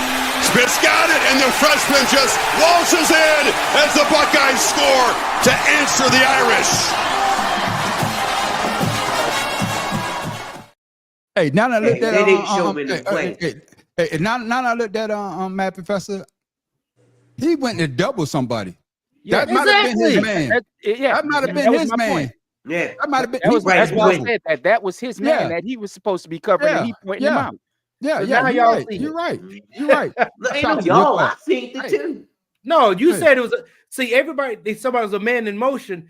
There was nobody No, in no, no, motion. no, no, Everybody no. played- If they you, played no, no, defense. no, not a man in motion. He ran across the field, and the man, the defender that was pointing, he followed him. But when he cut He didn't back, follow the defender nobody kept- He because followed he nobody. ran He to the followed middle the of tight the end. couldn't field. see it. Hold up, you couldn't see it in that film. But I'm telling you, when old boy crossed the field like he was going across, the defender went that way too. But when he cut back, the defender didn't cut back with him. He Okay. kept going. Tim, the man was on the left side of a right formation, right? Offense, Right. right? Yeah. The person he followed was in the middle of the fucking formation. Yeah, he followed the That's tight what Where end. the I'm hell saying. are you He never going? followed. That's what I'm saying. He never followed that receiver. You ain't supposed He to follow should nobody have. if you're on the outside of the formation. Yeah. I got you. Like I say, No, now- he now- ran across the formation though. but now that I saw it again, Matt Professor, I think you're right. That's his man. He went with the tight end, and that's why the dude was able to come back and Exactly. catch the pass and run it out. Shota, your thoughts on that play? Y'all should see the whole thing from the view back. No, I saw what you're saying, but it still makes sense for him to make that move. Right. Yeah. He should have stayed with old boy. That's right. what I'm Shota. saying. That was dumb. All right. Oh Lord. How many timeouts do they have? I agree with you on that. I think they had their full complement. They had all three, Okay, yeah. So Because the first quarter. So my thing is, okay, the positioning on the field where he was jumping up and down, both sidelines had direct sight as to what's going on the field. So you telling me out of all those people on the sideline and coaches, nobody thought to say, "Oh, let me call a timeout because somebody's out of position and somebody don't know the play"? Right. When you see somebody, I agree with you. Well, listen. When you see I agree with him. you. I agree with you. Jumping up and down. Yeah. If the man is jumping up and down and pointing something out, it's irrelevant what happens next. He obviously don't know what's going on. You got 3 timeouts. Yeah. Well, shit. Or he knew what was going on and he wanted to tell everybody else. For me, What are y'all arguing about? No, we're not arguing about it. Nobody arguing about no, so this is the point. Probability. Now, this is why I'm gonna push back on you. Do the head coaches give his players the power to call timeout? Because this is college. And even pros. Sometimes they see a play that not. So, hey, I'm pointing it out. He might be pointing it out, say, hey, but they don't give me the power. So now let's just say if it gets down to, hey, we needed that timeout. I know it's the first half, but we needed that timeout to get our special team on the field. You understand what I'm trying to say? So do you think that the head coach gave him the power to call it? Hey, coach, call a timeout because, hey, this guy gonna be uncovered. He may not have that right to call that timeout. Listen, man, your I'm player just saying. is jumping up and down. I got that. Obviously, he is out of position. Somebody's out of position. He don't know something's going wrong. So if he don't know, and the rest of the team is moving, either way, I got that. Jacked up. I got that. But what I'm trying to say is this: somebody help. You understand what I'm saying? Did the head coach give his players the power to call the time out? Because not everybody can call a timeout. And that's what I'm trying to say. Yes. Okay. I would say yes. You can call a timeout as long as you play on the field. All you got to do is look at the damn ref and say timeout. Now, if the awareness again to me plays a big deal in this. We're in the championship game. If I'm going to get yelled at because I fucking called a timeout because the play isn't nobody's covered, hey, I'll take that hit. All right. Okay. And that's all. And that's all. But here's another thing too. If I know there's a man out of position, I got to relay that and say, hey, I need you to take this man because we got somebody uncovered. You still have to have championship awareness on any level to play the game. And it showed right there that either the coaching was jacked up or the player just don't know how to fucking play.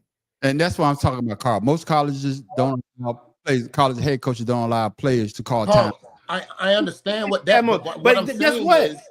We're in the championship game. I think some rules are going to be a little bit lenient. But let me say this. I agree with you, Pharaoh. Hey, if I agree with Pharaoh when he says that, hey, if I see somebody play, I take the hit. Hey, I saw this, coach. This is what I saw. Yeah. And hey, we just lost the timeout, and it's still the first half. You know what I'm saying? Because we never still lost the game. So it really they still lost matter. the game. But what I'm saying is, no, because that could have been a turnaround. Because That's my point. If you call the timeout there, you adjust what you're going to do on defense, maybe to kick the field goal instead of getting the 7. And that's what I'm trying to say. So, like I said before, most colleges don't allow their players to call it, but hey, NFL don't. Yeah, it is what it is. Coach can. I understand y'all saying what the player doing this, but I'm just saying in relation to where they were on the field, you telling me there's nobody on the sideline that saw that dude jumping up and down confused? It's obvious. That's why they scored. Hindsight. Yeah. Yep. Yeah. Hindsight of 2020. But fellas, did you see that?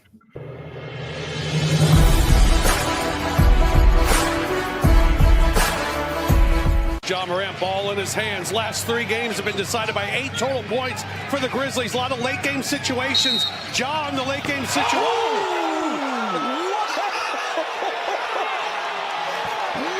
That won't count, but we love it.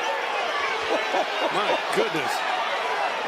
John talking about late game situations, said those possessions, we got to value the possessions more. We got to have more possessions. We got to limit offensive boards. We got to execute correctly. John's got 17 points the last 2 fourth quarters, and this highlight to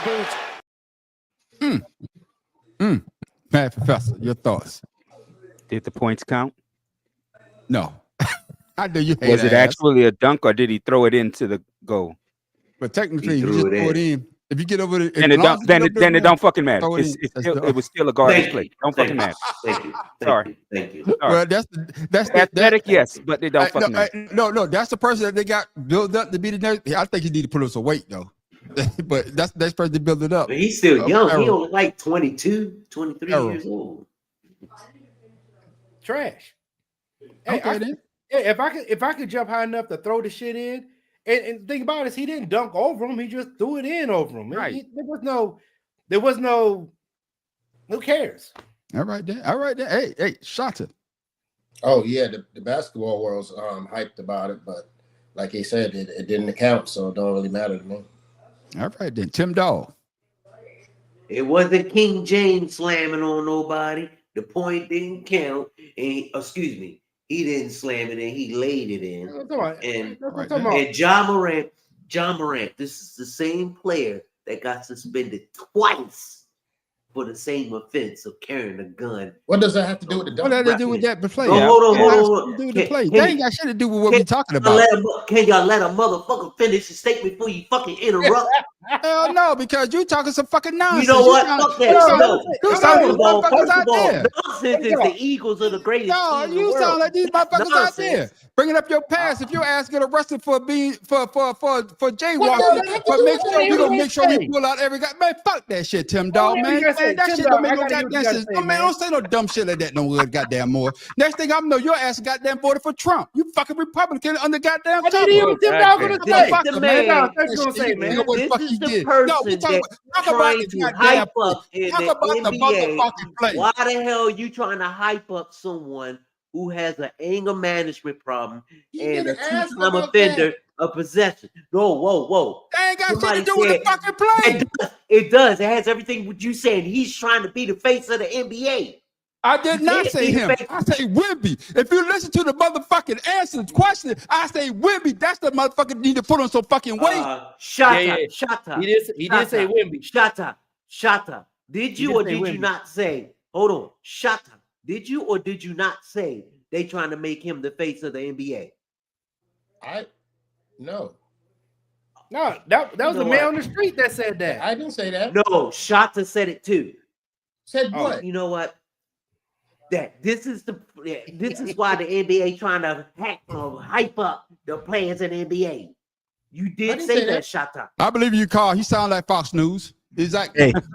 Hey, nobody cares about the National Basketball Association doing.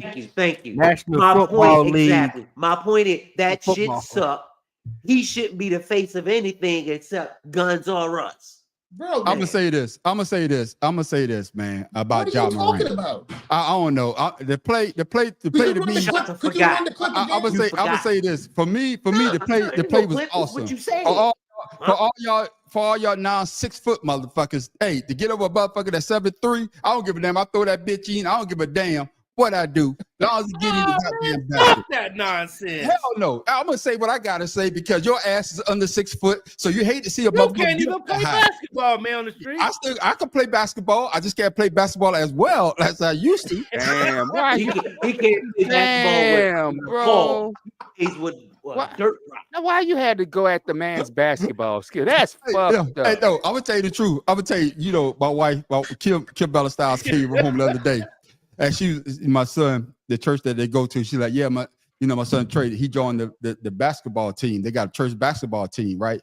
She's like, yeah, I'm gonna go home and tell your dad. You just said church basketball team. Yeah. I'm gonna say, yeah. You know what I'm saying? But that's a good thing, man. No, that's a good thing. Hey, that's a good thing.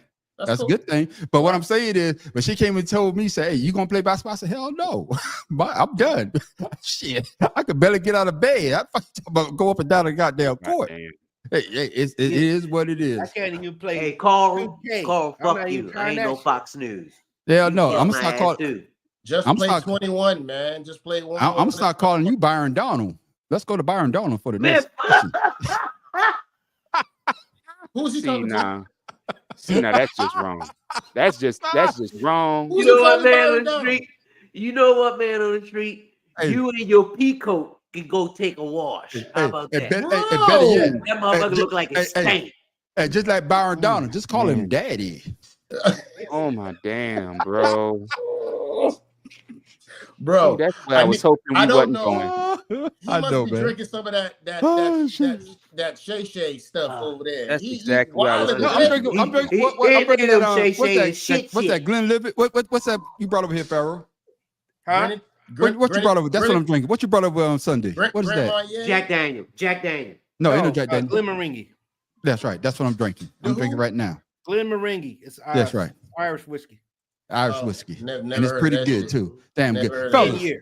It's that time, fellas. Drinking it. We can tell. Fellas, it's that time, fellas. It's time for what? Weird sport of the week. Now we done brought you some greats. Oh, we done brought you Irish some people love goddamn to fight. greats. They love So to we fight. still gonna call them greats, huh? Yeah, man, because they're greats. Because just like y'all motherfuckers just say that I can't play basketball no more. I could go out there and do something. I did not say I that. didn't You say guys that. love me. I did not Hey, say Matt that. Professor, I didn't saw say you. that. Matt Professor, I saw your mind like, yeah, this motherfucker can't play no more. No, if it came to my mind, I would have said it because I know I can only shoot threes. All right, Steph Curry. Only thing That's what's wrong with the is NBA. blanks. That's what's wrong with the NBA right now. Cause motherfuckers like you only want to shoot threes. But I admit it. All I know you is shooting blanks. I'm never gonna. Oh, get my dunked on damn. Because Charles Oakley is my hero. I don't give a damn how old I am. You gonna let this motherfucker get away with Marcus. saying you shooting blanks, man, on the street? yeah, I'm shooting blanks. Shit, I'm about to be 55 years old. Oh shit! Fuck out of this. Hey, shit. I'm Hey, missing. I'm missing Hey, shots. mine are 7.62 blanks. Goddamn Hey, it. bro. Hey, Boy. Matt Professor. Bro, Hey, Matt I'm Professor. glad I'm fertile. Shit. Hey, Matt I'm Professor. goddamn. Hey, Matt Professor. You better be glad I can get it out of the goddamn park. Shit. Sometimes I got to kickstart that bitch. Oh my Hold goodness. on. See, I'm almost there. TMI. Hold on. Hey, TMI. hey, this, hey, Matt Professor, you gotta look at it. Hold on. No, I don't look at it. Hold on.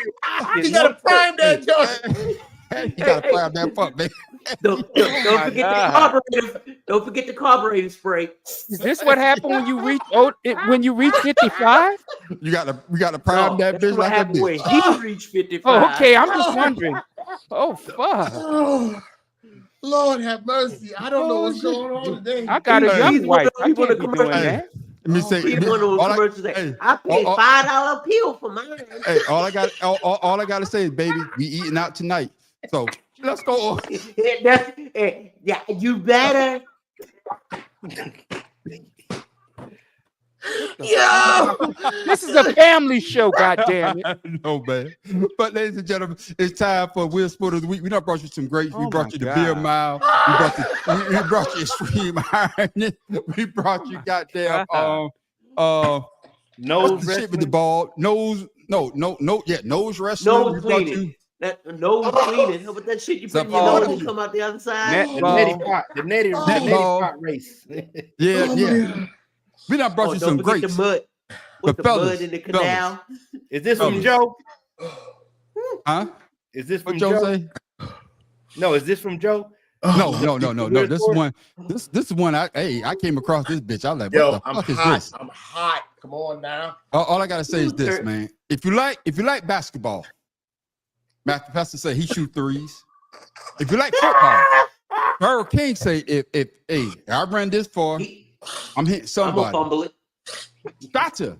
Hey, you ain't dunking on me. I don't know. No, I don't think Shota play rugby. Nothing. Rugby like football. No, I never played rugby. I played Okay. played lacrosse though. Okay then. Cricket. Well, this That's is what they call res ball. What? The fuck is res ball?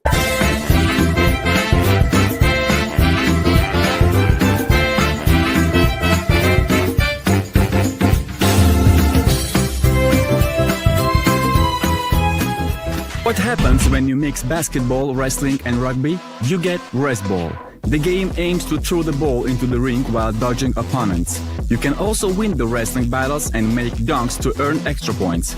But the most intriguing part is the wrestler. One player from each team can take off his shirt only once in period and perform a suplex, earning bonus points. Ah, shit. Oh, man, that's a bad boy Professor. Pistons basketball. That's what that is. Bad Professor. Can you see yourself playing Reds ball? I could see myself wanting to kick a motherfucker ass for trying to suplex me. That's what I could see. I mean, are you out of your and then you're gonna take off your shirt? What? I just want to know why you got to take off your goddamn shirt, nigga. We ain't making love. What the fuck is wrong with you? No, don't. No. Shirts and skins, man. Keep your fucking shirt on. What is wrong with you? Do I get to take off my pants and kick the motherfucker in the face if he's coming to suplex me as defense? I can't with y'all today, for real, yo. Hell no, man. And then the narrator, you can tell he Russian, so they ain't got shit to do in Russia. Y'all wildin' hard. Yeah, Pharaoh King. Can you see yourself playing Reds ball? Man, I can't play regular basketball, so hell no. No. Like you said, man, if I get out there, we gonna fight. We not gonna. That's what I'm saying. Fighting. You ain't suplexing me, nigga. Forget the basketball or whatever. We gonna bring King, they gonna grab your ass and bring you to the middle and just spin your ass. Tim Dog. Can you see yourself playing Reds ball? Muted again, Tim Dog.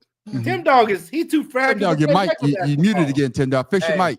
Fish your mic. Look. Yeah. Can't hear you. Go ahead, Shotzi. I blame this. I blame this on the Korean hit show Squid Games. Because this is where all this bullshit is coming from. Well, I can say, Shotzi, let me say this. Listen, this no, game. They say this game started back in the early 2000s. Yeah, I know. Well, what I'm telling you is it's derived from a manga. If you go to Netflix, it's a cartoon anime called Reds Ball. That's where it's from. Okay. These motherfuckers are doing like kung fu and shit playing back. I did see that ages ago. Yeah, I know you're talking about. Listen. Yeah, it's Squid Game's fault. They all out here. Dog, it clearly stations your microphone is muted. I see it. Yeah. Well, I think he just did that to double check, but yeah, I think your battery going out on your mic, my guy. I think he said, "Shut up." That's what I. No, it says you mute yourself, Tim Dog. Hit the mute button. Say, make sure you mute yourself. That's why his ass is living in Waco. Nigga, what's wrong with you? Why are you Michael J. Foxing? Now say something, Tim Dog. Fuck all y'all. Yeah, okay, I heard mute that, yourself. Bruh, I'm like, what are you doing? Old new equipment. I tried to help the nigga out. You know what? No. I heard you, man, Professor. Bitch ass nigga. I said you might have muted yourself. And your battery might be dead in your microphone. It's what you said before that. Yeah, your old ass. Pay your fucking cable bill, nigga. Yeah, pay your cable bill. Shit, you mad at me? Oh my god. Mad at me? Oh my god.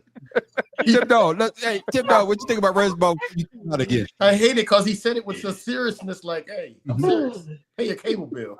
The only thing I'll be good for is defense, and it ain't no wrestling. I'll be jumping, kicking a motherfucker. I'm too short, too light. Fuck that. I don't know if you heard the rules. You can only slam somebody one time. That's the person that I take didn't say the shirt slam. off. I said kick. I got that. There's no kicking in it though. You can't kick nobody. Well, you then I can't play. Yeah, no, you can't kick. You can't kick. That's a rule about punching them up. But what I'm saying is, the rule of the game is it starts off like rugby. It starts off like wrestling first. And then whoever wins that match, then they go into the game, right? But then one person on each team could take their shirt off. That's why they take the shirt off. That's the designated person to slam somebody. You can slam whoever. I don't I'm like that, Professor. Why the hell we gotta take our shirts off? I'm agreeing with you. I don't understand. Well, but we already have that. American Ninja. We have that but already. I'm just saying, but that's the weird sport of the week. I'm telling you, man, some shit. People out here do, man. But they say this started, I think, early, late 1990s, 2000. So it's been for a while. But yeah, this motherfucker like us, These are we ain't strictly doing that European shit. games. No. Strictly Russian. I accidentally in high school when I went took your shirt off and slammed somebody. No, I messed around and followed behind some dumbasses and signed up for wrestling. And the third day, somebody grabbed me and I was like, I can't play this sport no more. I can't. I don't do you that. From the down position when they on top. Yeah, I don't know. I don't like that. You know, are you from Jamaica too? I don't like yeah, that. you don't play that. Y'all play that. I don't like that. I don't like that at all. Wrestling was borderline. No, that's No Diddy. They had baby oil. That's No Diddy. Oh hell no. No, I'm not fucking with you. Now it's that time, ladies and gentlemen, for what? Pharaoh King trivia question of the week. Pharaoh King. Oh man, hold on, man.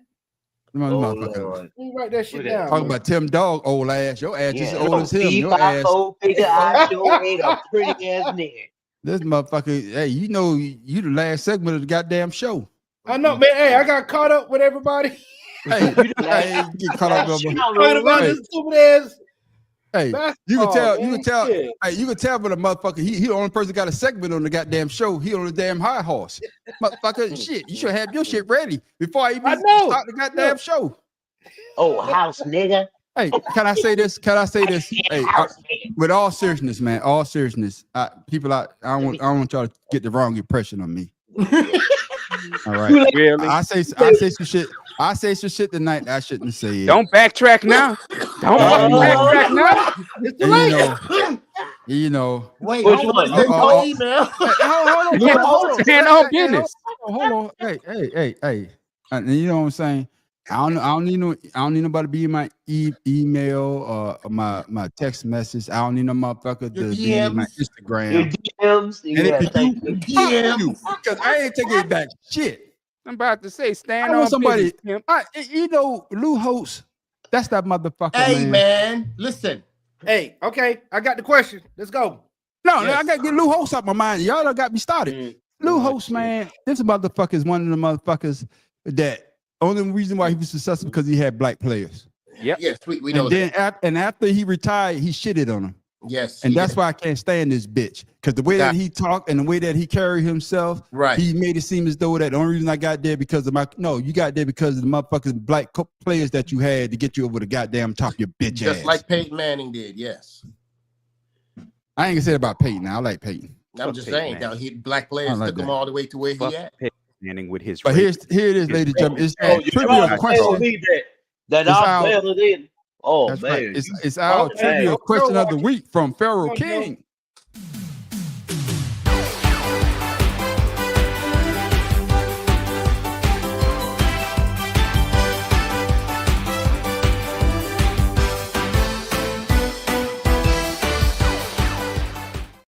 Here's the question right here, my brothers. Jim Kelly went 8-1 at home in his playoff career. Which quarterback beat him? God damn, Jim Kelly ain't played in almost 30 years now. John Elway. No. It's probably Troy Aikman or not if it was at home. Not in the playoffs. Not at home in the playoffs. Oh, you mean NFC? It got to be an NFC quarterback. I mean, John Elway is a good one. Yeah. Now, whoever said he said Troy Aikman, but I'm saying that Troy Aikman is the NFC. It has to be AFC quarterback. AFC. Troy Aikman, not a good answer. Jim Kelly. Is it John Elway?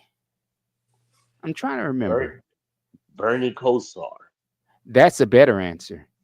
Oh yeah. They go. Oh yeah. I would say Kosar. I want to take Kosar. Yeah, because of the fumble. Oh, the motherfucker went to the AFC and they fumbled on the 1 yard line. Was Bernie Kosar the quarterback?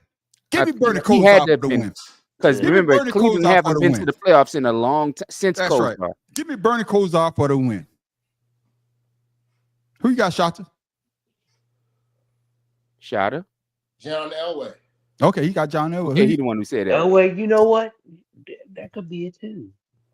All right. For the AFC Championship. All right. Yeah. Here it goes. Here you go. Mark Brunell. Wow. Wow. I said the end of Jim Kelly's career. You guys gotta remember. You gotta remember that. The Get the hell out of here. Yeah, he had Fred Taylor was his running back. Oh, yeah. Right. Yeah. So you guys understand Elway. that was 2 years. That was 2 years after because they went to the Super Bowl after. Yeah. No, I was going with Bernie Kosar. No, I said Oh. You said Bernie Kosar. That was before that. Yes. Oh, sure was. God damn it, man. Boy, that's a good one right there, boy. Yeah, that was nice. Damn it, Mark Brunell. Number 8. And His number was number 8, right? Yeah. Left-handed. Yeah. But the thing about it too, though, Fred, that's why Fred Taylor should get his flowers, because Fred Taylor was killing it back then too. You guys got to think. he was. No, you got to also think. You had Jimmy Smith. Yeah, Jimmy Smith. Yeah. Yeah, Jimmy That's a Smith. good one. People forget about him.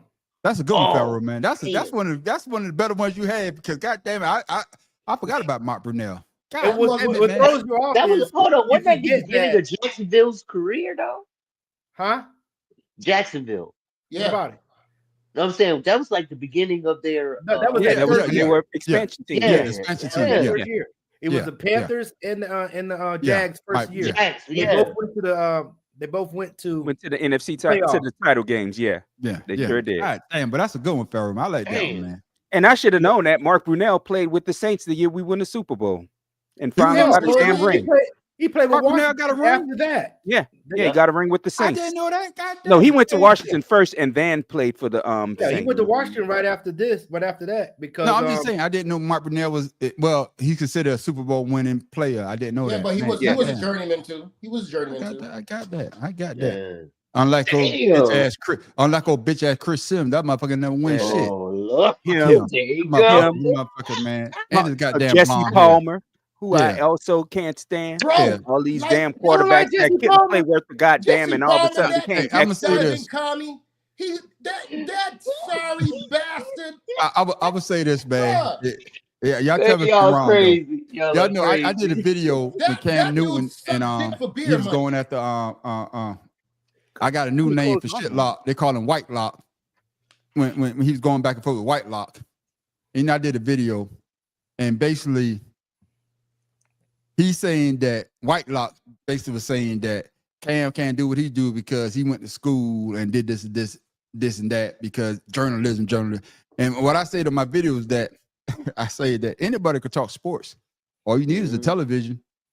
Right. That's all you need is a television. we I doing say that we right talk- now. Exactly. That's what I say. Hey, that's We what doing I say. that I right say we talk sports every Wednesday night at 7:00. So it doesn't take a genius to talk fucking sports. I Or hate to say it. degree.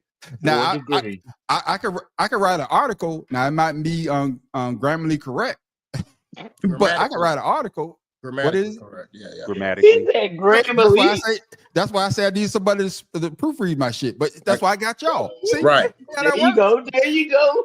We That's all that- work together. That's that up north. That's that up north education. No. He from South Carolina. I'm sorry. There ain't no education. I'm from get shit. You know what I'm saying? You know what I'm saying? But if you don't know what I'm saying, you know what I'm saying now. But ladies and gentlemen, He from right here in South Carolina. right, yeah. Shut that front show, boy. You don't know about that, boy. You No. ladies and gentlemen, No. Listen, No, let's stop now. Don't yeah, do stop that. now. But ladies and Don't gentlemen, do that. Real kid. before we Listen. go, we all like to give you something funny, something to think about, or better yet, where the fuck Tim Dog get that from? So Tim Dog, what you got Don't for do people that, before we go, man. my brother? Please, Lord Jesus. The only thing I have to, man, shut the hell up. Only thing I have to say is everyone on this panel is fans. And people, they say, well, damn, why the hell y'all gonna say that to each other? Because we can. Nobody else can. I love these guys like they were my own. And they feel as though, I feel as though I can say whatever I want without anybody getting upset. And that's what I love about our family. My family, we love, forgive, and forget. Yeah, we get on each other's nerves because I know Mad Professor want to stab me sometimes. But you know what? Because he loves me, he won't do it. And I want to say for that, You got me fucked up. yeah. That's what I'm talking about right there. Love. We say I say this all the time. Y'all see us on here, and sometimes it get a little heated, but it's not personal. We all have our own personal opinion on certain things. Me and the Math Professor go back between LeBron and Michael Jordan all the time. But at the end of the day, hey, we all have our own personal opinion. But we come back, like I always say, like I don't Voltron. even know why he even Like talks about Voltron. it. Anyway. Hey, you would say that. See, only people that are under 6 foot would say some shit like that. So You know what? Fuck you. I would never say no shit like that. But you know what? Don't make that innuendo shit like that. Fuck you, Bad man. Professor, I what you hope got you for the get people we gout go, on your my brother? hands. Only Damn. thing I got for the people is when you're on a podcast, don't peruse Temu because you'll see some outlandish shit like I just saw. I just saw this thing they call a nipple puller for women whose nipples are too small, inverted, or just not good enough to feed their babies. Let's stay off Temu people. Temu shouldn't exist. I Fuck got this. you. I got you. That sounds like some shit from OnlyFans. You know, I dated a girl once that had an inverted nipple. That Oh, shit my looked damn. weird. You look weird? It Why looked are we weird. not surprised? Yeah. I Yeah, tried to you pull it out dated though. the girl. I hate to say this, hey. but Pharaoh was kind of a hoe back in his day. Yeah. I mean, Hey, I ain't no hate to surprise. say that. Hey, Oh, no, no, ain't no Pharaoh was a problem in it. goddamn Say freak. that. No, you say it Pharaoh right. was He was kind a of a hoe motherfucking back freak. in his Man, That please. motherfucker. I'm glad that you motherfucker- straightened him up, Miss Jen. Yeah, I that really motherfucker am. was that motherfucker was a Petey Pablo freak elite. Yeah, that motherfucker. That When motherfucker. you said it, I had this look on my face like That's right, Big supposed to be T. That's what I'm surprised when talking you about. said that. Like, Yeah. I got you. I got you. Because Reach out to my brother. What you got for the people before we go, my brother? Maximilian, hey. But y'all wild, man. I just want to let y'all know I got mad love for y'all too, brothers. And look, sports is sports. Everybody has their opinion, and we just having fun, like my brother just said. With that said, let me go ahead and keep puffing and hoping the year get better, because there's gonna be some jokes all year long. It's definitely gonna be some Different jokes. tonight. I got material after material. I might drop a video tonight. I don't know yet. And of course, Pharaoh King, what you got for the people before we go, my brother? Well, I would say because of your attitude tonight toward a few people, this goes out to you. If you really got an enemy, send a gay nigga to his funeral and have the nigga cry profusely. Follow me for more petty advice. Oh my God. I thank you for that. And I'm gonna say this. I'm gonna say this. For people that don't know, the man on the street. Hey, I'm a man of few words, but I'm gonna tell you this though. But I'm a man of morals though. And if you act a certain way with me one point in time, then I see you switch up on me, I put you in a certain box. And that's how I do. And that's why motherfucker that support Trump, hey, I see this motherfucker and I see the way that he rolls and you support him. That means that you believe what he believes. So I put you in that box. And that's why I don't fuck with you. Yeah, we may work together, but I don't fuck with you. Ooh. So when I say what I say, I mean what I say. I don't fuck with you. So take it how you want to take it, because the man on the street don't give a fuck. Ooh, hey, that was a fuck with a hard F. Man on the street while I go to war. You I ain't understand? going to war. I'm letting my brother know. I don't fuck with you like that. So hey, it is what it is. Hey, like I say, I don't fuck with you. I don't fuck with you. Hey, like I said don't before, fuck with you. Hey, I'm gonna say this before we shout out our social. I'm gonna say this. Yeah, nigga, I don't fuck with you. When I meet people, I meet you on a certain level, and I always been the same way. I don't think I ever changed. I always been the same way. But then when somebody comes along and say some shit that you know is fucked up, and you say to yourself that, hey, I fuck with that person, that tells me you always felt that way. You always felt that way, but you're too afraid to say it. I'd rather you, excuse me, fellas, y'all know I'm not using the N-word. I'd rather you call me a nigga to my face so I know where you stand. Here you call me a nigga behind my back. Facts. So with That's that being the truth. said, I would go with Malcolm X. Malcolm X once said, the most segregated hour in American It's life church. is high noon Yep. on Sunday. That's right. And we're seeing a lot of that right now. That's right. Yep. And that's what it is. And That's that's why I say, fuck you. If you feel a certain way, fuck you. I don't give a goddamn. Fuck you. Hey, we can take it outside. Fuck you. You think you whip my ass? Fuck you. You know you can't. Fuck you because I'm man on street staying on business. Hey, that was Ryan. Hey, Whoa. Let me get a beat to that. You gotta get a beat. Hey, let's go. Because Mad Professor, I'm taking on the Mad Professor fuck you hour. Because usually Mad Professor, this is his diatribe, but that's just me. That's just me. But ladies and gentlemen, hey, Tim Dawg, shout out to social the people can follow you, my brother. Follow me on Instagram, Father's Love 99. It's all about me, my grandson, and his daddy. I got you. Shout out to social, man, for people to follow you, my brother. Whatever you got going on. Yeah, man, you see it down there, so at the bottom. Shut up, boy. But you can find me on Blue Sky also. All right. What I'm glad you say what you said about it. I'm glad. What? You don't understand what I'm saying? No, I ain't understanding what you said, man. All right, cool. Man on the street, I was just saying, like, I'm glad you said that because there's a lot of people out there that really don't understand when we come across that way. Yeah. And I am so glad that I get that same energy because I literally cut ties. Like I told people, I said, let me tell you like this at the beginning of the year.